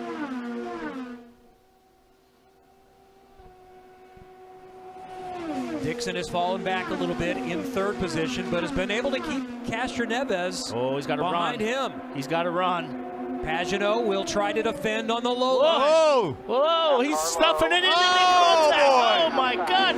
Pagenaud way up high. The two Penske drivers touch, and Joseph Newgarden goes back to the front to the inside of Simon Pagenaud. And look at Dixon. Dixon's going to take over 2nd now. What a swing potentially in the championship. Pagenaud in front has dropped to 3rd. Dixon is now in 2nd behind Newgarden. I talked about it before the race. There's been a lot of strategic Penske driving. When are the gloves going to come off? It's happening tonight. This is fight night. Apropos, fight night at Gateway, and Joseph Newgarden has carved his way back to the front. Let's see this again between the two Penske teammates. He left him virtually no room, and he just said, I'm coming through. Gave him a hip check. He's lucky he didn't crash. And then Dixon seizes the opportunity and moves into 2nd place. Townsend, you said it was going to be a 1 through 4 Penske domination.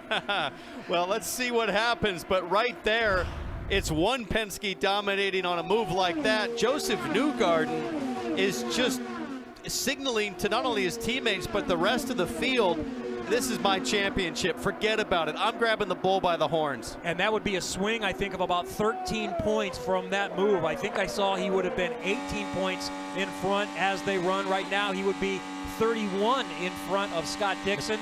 Within Castroneves, 42 back, and Pagenaud back to 43 behind. Simon left virtually no room, but there was enough room for him to really push that car down the inside, and he said, I'm taking it. But look at Pagenaud's coming back. Oh, which way are you going to go? Left, right, left, right.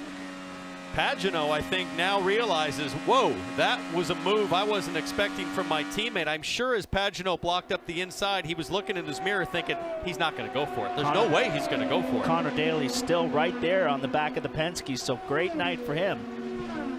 Now, what can Pagenaud and Castroneves do? We think they're a little bit quicker than Scott Dixon. They've shown it all weekend, but it's a whole different thing getting by. Well, we've shown now you're not going to go around the outside of turn 1 unless you've really got a huge head of steam like Newgarden had on the initial start with power. So you've really got to hope the door is open and really just stuff it down the inside in turn 1 if you're going to make a pass. There's Newgarden, the lead. A bit of a gap on Scott Dixon in 2nd. The yellow car is Simon Pagenaud in 3rd, trying to get back to the front after Newgarden just took the lead. There's Castroneves in the golden white car in 4th, and Connor Daly is still within range. Alexander Rossi is back in 6th. Newgarden hanging on to a 1-second lead over Dixon. The fight right here, 1st through 8th place, is all right here in front of us. And Paul, you and I have talked all season about the fact that Scott Dixon is sort of out on his own, and the only way that he's going to get any help is if the Penske drivers end up battling too hard, and we've started to see that here in the closeout of this season and this championship. And if Dixon can come out of here in 2nd, it is on all the way to the end of the season. And remember, we go to Watkins Glen next week, where he's won 4 times. In 2nd right now. This is big in the championship, not only for Simon Pagenaud, but also for Team Penske, if Pagenaud can get around Dixon 4 seconds. Pagenaud working very hard through 3 and 4, trying to figure out how can I find some clean air to make a move. It has to start right here. He's got to be able to stay close through turn 1 so he can draft up. See there, Dixon pulls out an advantage. Pagenaud has to lift out of it, and then he gathers it back up, but it's not enough of a gap close to make the position work. There's our Chevy driver update. First, third, fourth, fifth. The lone Honda in the top 5 is Dixon running in second. Robin?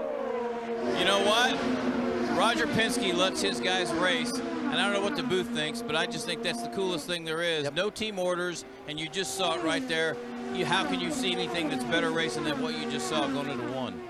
Well, I'll tell you what, when we met with Roger earlier today, the three of us, he had to bring up the fact that I drop-kicked Al Jr. at Detroit in '94 for the win. He goes, yeah, I let my guys race and win, but I remember when Tracy drop-kicked Al Jr., and that wasn't very cool. You know what I found funny was he doesn't remember you winning the race for him here at Gateway. He remembers that moment, so I think that says it all. Otherwise, he said, though, you were an exemplary employee. Had no other issues. He did have nice things to say about you. But we did talk about teammates racing. He said, you know, really our philosophy is, obviously we know we don't want you taking out your teammate, but race clean, maybe a little more conservative throughout the season.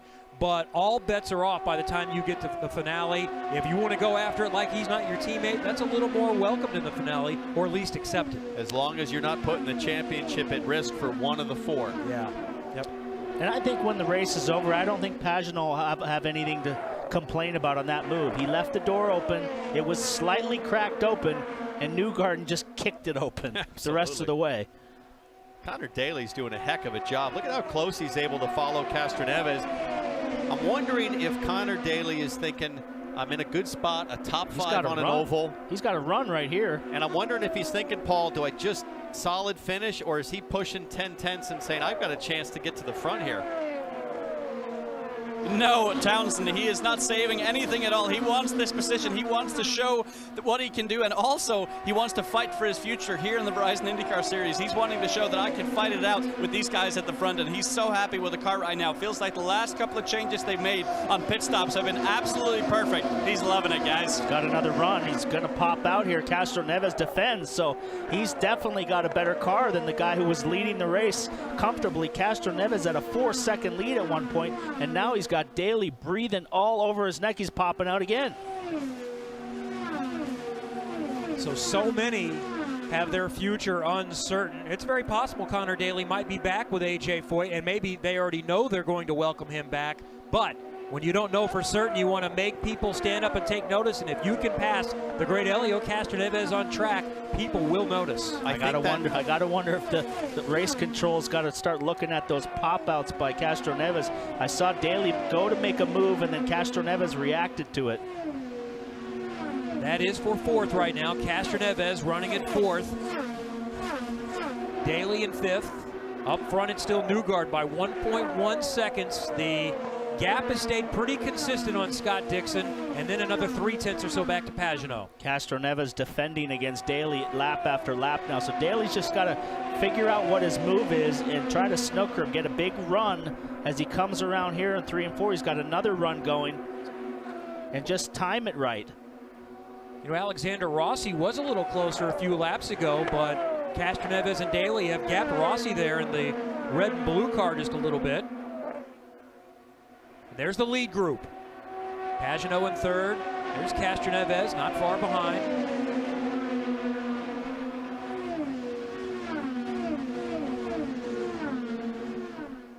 Sebastian Bourdais, by the way, is in the top 10.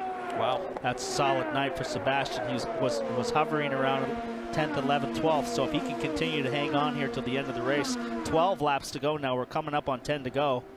And that would be a good night for him. He'll be exhausted at the end of this thing. This new surface, tons of grip, very, very high G-load.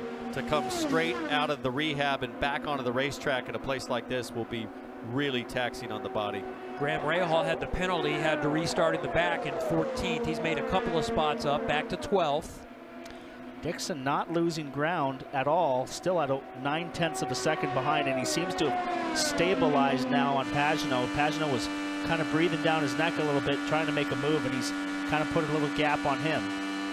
Townsend, would you have predicted that Dixon could have finished 2nd? Not with 2 Penske's right behind him. Pagenaud and Castroneves both have led this race.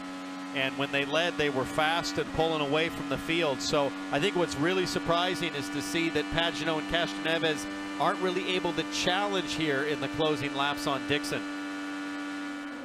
So it's maybe a split win for us, Paul, talking about maybe there was someone that had a chance. As of now, though, it's still a Penske that's going to get to victory lane. We're inside 10 laps to go, but you never know. Not done yet.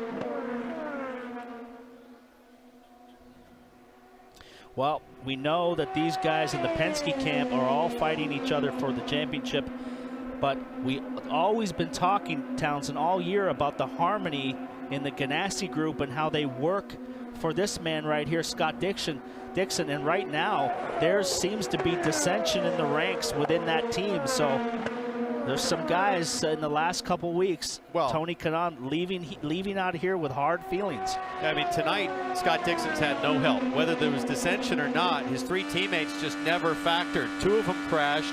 Kimball's running in 7th, but hasn't really been able to get up front and mix it up and help Scott Dixon in any way. So once again, Scott Dixon's put this championship entirely on his back on the team to try to make something happen. As Castroneves there, a little bit of a bobble. This could give Connor Daly his best chance.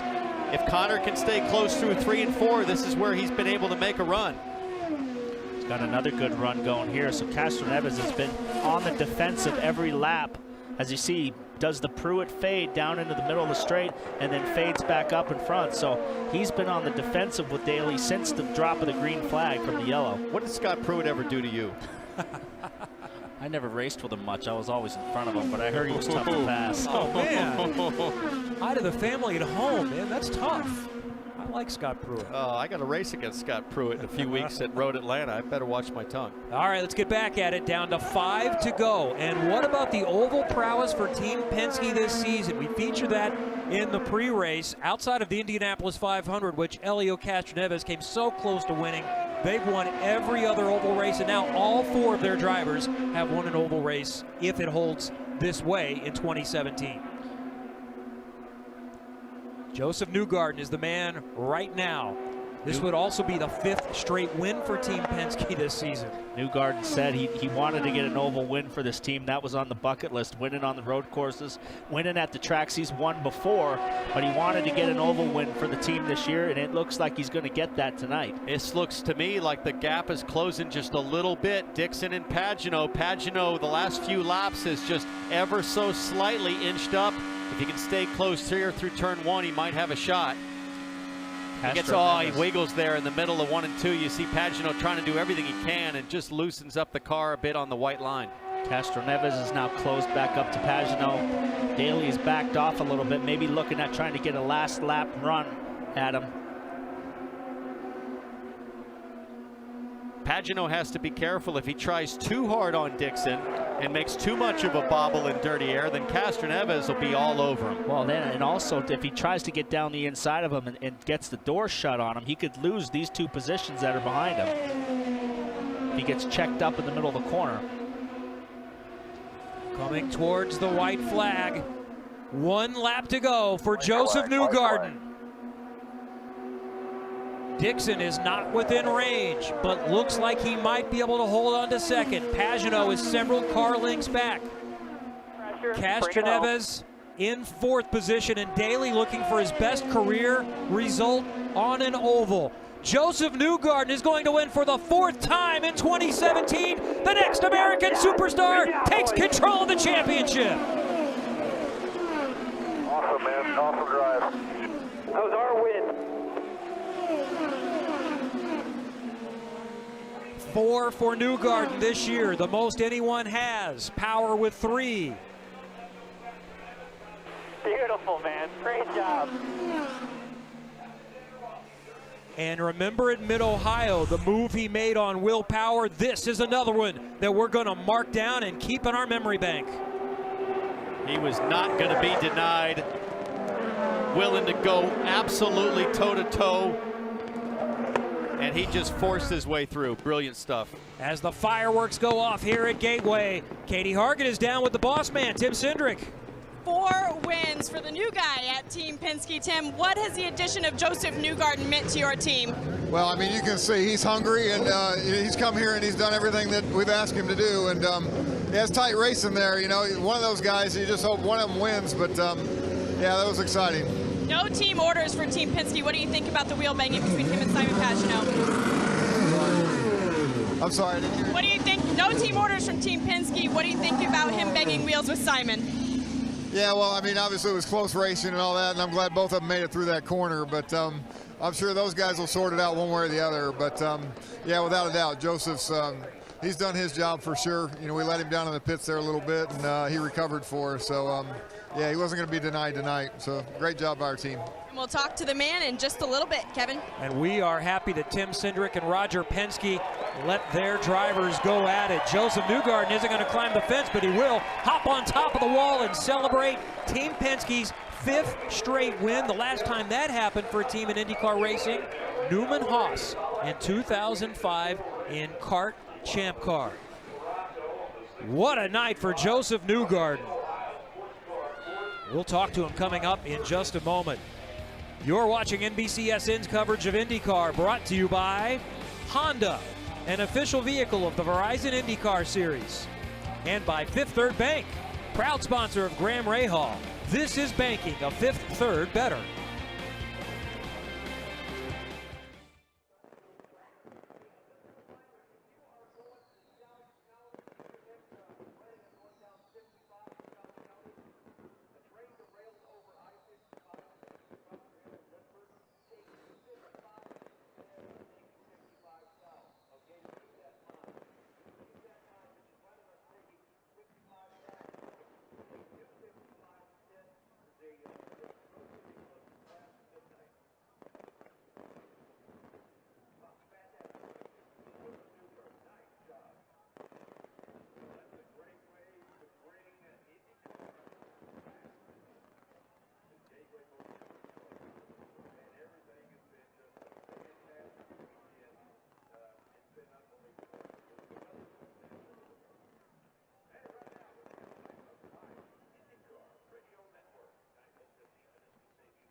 The fireworks continue here just off the banks of the Mississippi in St. Louis. Joseph Newgarden wins, and Katie Hargett is right there. And it was fight night here at Gateway Motorsports Park for Joseph Newgarden. And Joseph, not just against the rest of the field, but more specifically, your teammates. Yeah, it's probably appropriate with everything that's going on tonight, you know, with the McGregor and Mayweather fight, but it was an awesome race. You know, I'm so proud of the whole number 2 crew. I'm proud of Team Penske. I mean, they build the best race cars on the planet, and so it's a pleasure to be a part of the group and win again in the PPG car. You know, first time we had them on, we won at Mid-Ohio, and it seems like we got a little bit more mojo again here with having them. So I hope they enjoyed it. I hope the fans enjoyed it.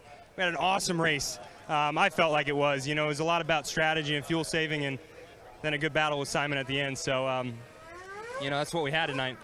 You are now the only 4-time winner in the Verizon IndyCar Series for 2017. What kind of statement does this make to the rest of the field? Well, it just helps on points. You know, we got to be aggressive and try and win these races. I think that's what's going to win us the championship. You know, with Simon there, I wanted to get inside of him. He gave me the lane, so I took it. You know, it's one thing if he was going to close it off, but he gave me a lane to work with, and I just tried to thread the gap at that point. And he gave me racing room, and you know, I didn't mean to touch him and push him out a little bit, but I'm happy he obviously didn't get into the wall and still finished on the in the top 4 there. So that's racing. You know, we gotta go racing at the end of the day. Yeah, and this 2 crew is going to be hard to catch for the rest of the season. Well, he's calling it just racing, but I know that's not how you feel. I could see by the body English. Not happy with that move by Newgarden? Quick question, Jan. And listen, it was fantastic race for Team Penske. We had fantastic cars. Sorry about Will at the beginning of the race. It was a real shame. The move, you know, I don't know what to say. I don't have anything nice to say, so I'm not going to say it. But yeah, fantastic job from the #1 team, Menards and Chevy, for such a dominant performance. But yeah, it's disappointing. Joseph said that he felt like there was room, that there was somewhat of a door open. Your opinion? There was room with me. Anybody else, he would be in the fence right now. All right. A very frustrated Simon Pagenaud. Obviously, on fight night, not every fighter has the same opinion. Wow. Well, that's a new development for Team Penske. Newgarden finishes first, Pagenaud in third, Dixon comes home in second. Don't forget, after we're done in just a few minutes, it's live Rocket League here on NBCSN, but we've got more to come from Gateway in St. Louis.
Welcome back to the post-race show of the Bommarito 500. How in the hell did you finish second? I don't know. It's pretty good, though.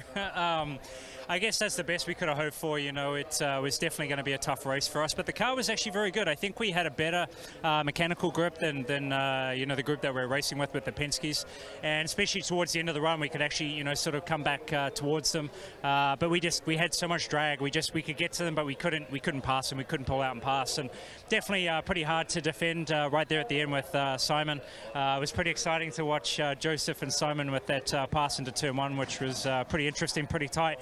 I was hoping it went a little bit different than what it actually did and could have picked up 2 spots, but huge credit to everybody in the NTT Data #9 car. Strong run tonight, strong pit stops, and how about the fans, man? This was awesome to come back to St. Louis and see the fans and how excited they were for this race. 31 down with 2 races to go. Can you pull it off? Of course we can pull it off. You know, double points at the end, 2 tracks that we're typically, you know, strong at. We can't rely on being strong there, but that's what we're going to have to do. You know, we're going to have to run strong at you know, the next one at Watkins Glen and hopefully have a fun race at Sonoma and maybe snatch it away. That would be nice. Hell of a job. Anders? And it's a naturally deflated Elio Castroneves. Elio, you were running away with that race, and then the stall in the pits. Is that what cost you the win today? Certainly didn't help. First of all, great job, Joseph, and obviously Shelby. Our boys, they did a phenomenal job. My team did an incredible job. Put me in the lead, and obviously when I came in, I pressed the neutral button. Unfortunately, it didn't come in. And as soon as I released the clutch, it was still in first, and that stalled it. So I tried to call the attention as fast as I could. And they did a great job putting me back, but obviously it was a costly mistake. The car was so phenomenal. And then, unfortunately, with the dirty air, it's very difficult to pass. Everybody was very tense, hundreds of seconds between difference from each other. So we tried to come back, but after burning so much fuel, probably the other guys short fuel and they end up going in front of us. But super disappointed, especially in the stage at this championship.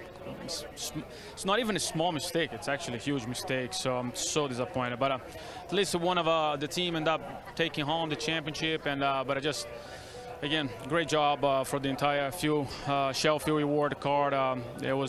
Car was spectacular. So let's go for new Watkins Glen. Again, great race. Hopefully the fans had a great time here. And let's move on. Elio third in the championship, 42 points out of the lead. Yeah, the only thing he's not done is win a championship. He falls from 18 back to 42 back in third. There's still more to come. Simon Pagenaud not real happy, but Joseph Newgarden is.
Big crowd for the return of IndyCar tonight in St. Louis for the Bommarito Automotive Group 500. Joseph Newgarden with a late pass on his teammate Simon Pagenaud wins the race. I'll tell you what, the kumbaya vibe at the money team, Team Penske, that's worn off. This is going to be a real battle between the teammates. No love lost, I think, going in the final 2 rounds. As you look at the results, Castroneves really disappointed. Alexander Rossi did a good job to hang on there. The frustration also in the Ganassi team is escalated. Tony Kanaan pulled off the track, wouldn't do an interview. His team owner wouldn't give an interview. So these top teams have got dissension in the ranks.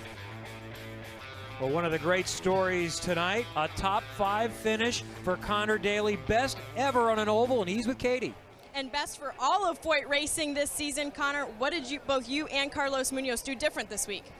Just use the high line, like Thomas Schechter would. No, I mean, we had a good car all weekend. I mean, I was really upset with myself after qualifying. You know, just got a big moment at the apex of 1. But we redeemed ourselves. And then I tried to screw it up for myself again in the pits. But we were able to drive back. So the car was just fantastic. Have to thank the team. Have to thank ABC Supply for sticking with us. I mean, I know it's been a tough year, but I know we can do it. I know this group can do it. We're just improving, and it takes time. This is a hard sport. Now I got to ask you, you had some pretty hard battles with Helio Castroneves, but more notably with Charlie Kimball. What happened there?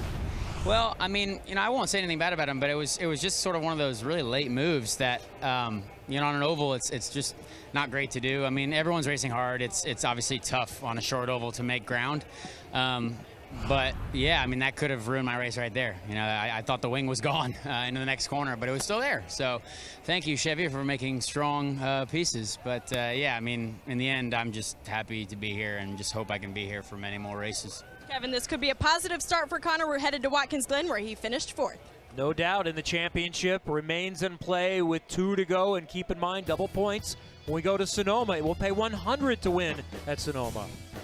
Paul, you were almost right. Scott Dixon had a chance there at the end, defied the odds to be a factor in this and do absolute damage control and come out of here only 31 points back.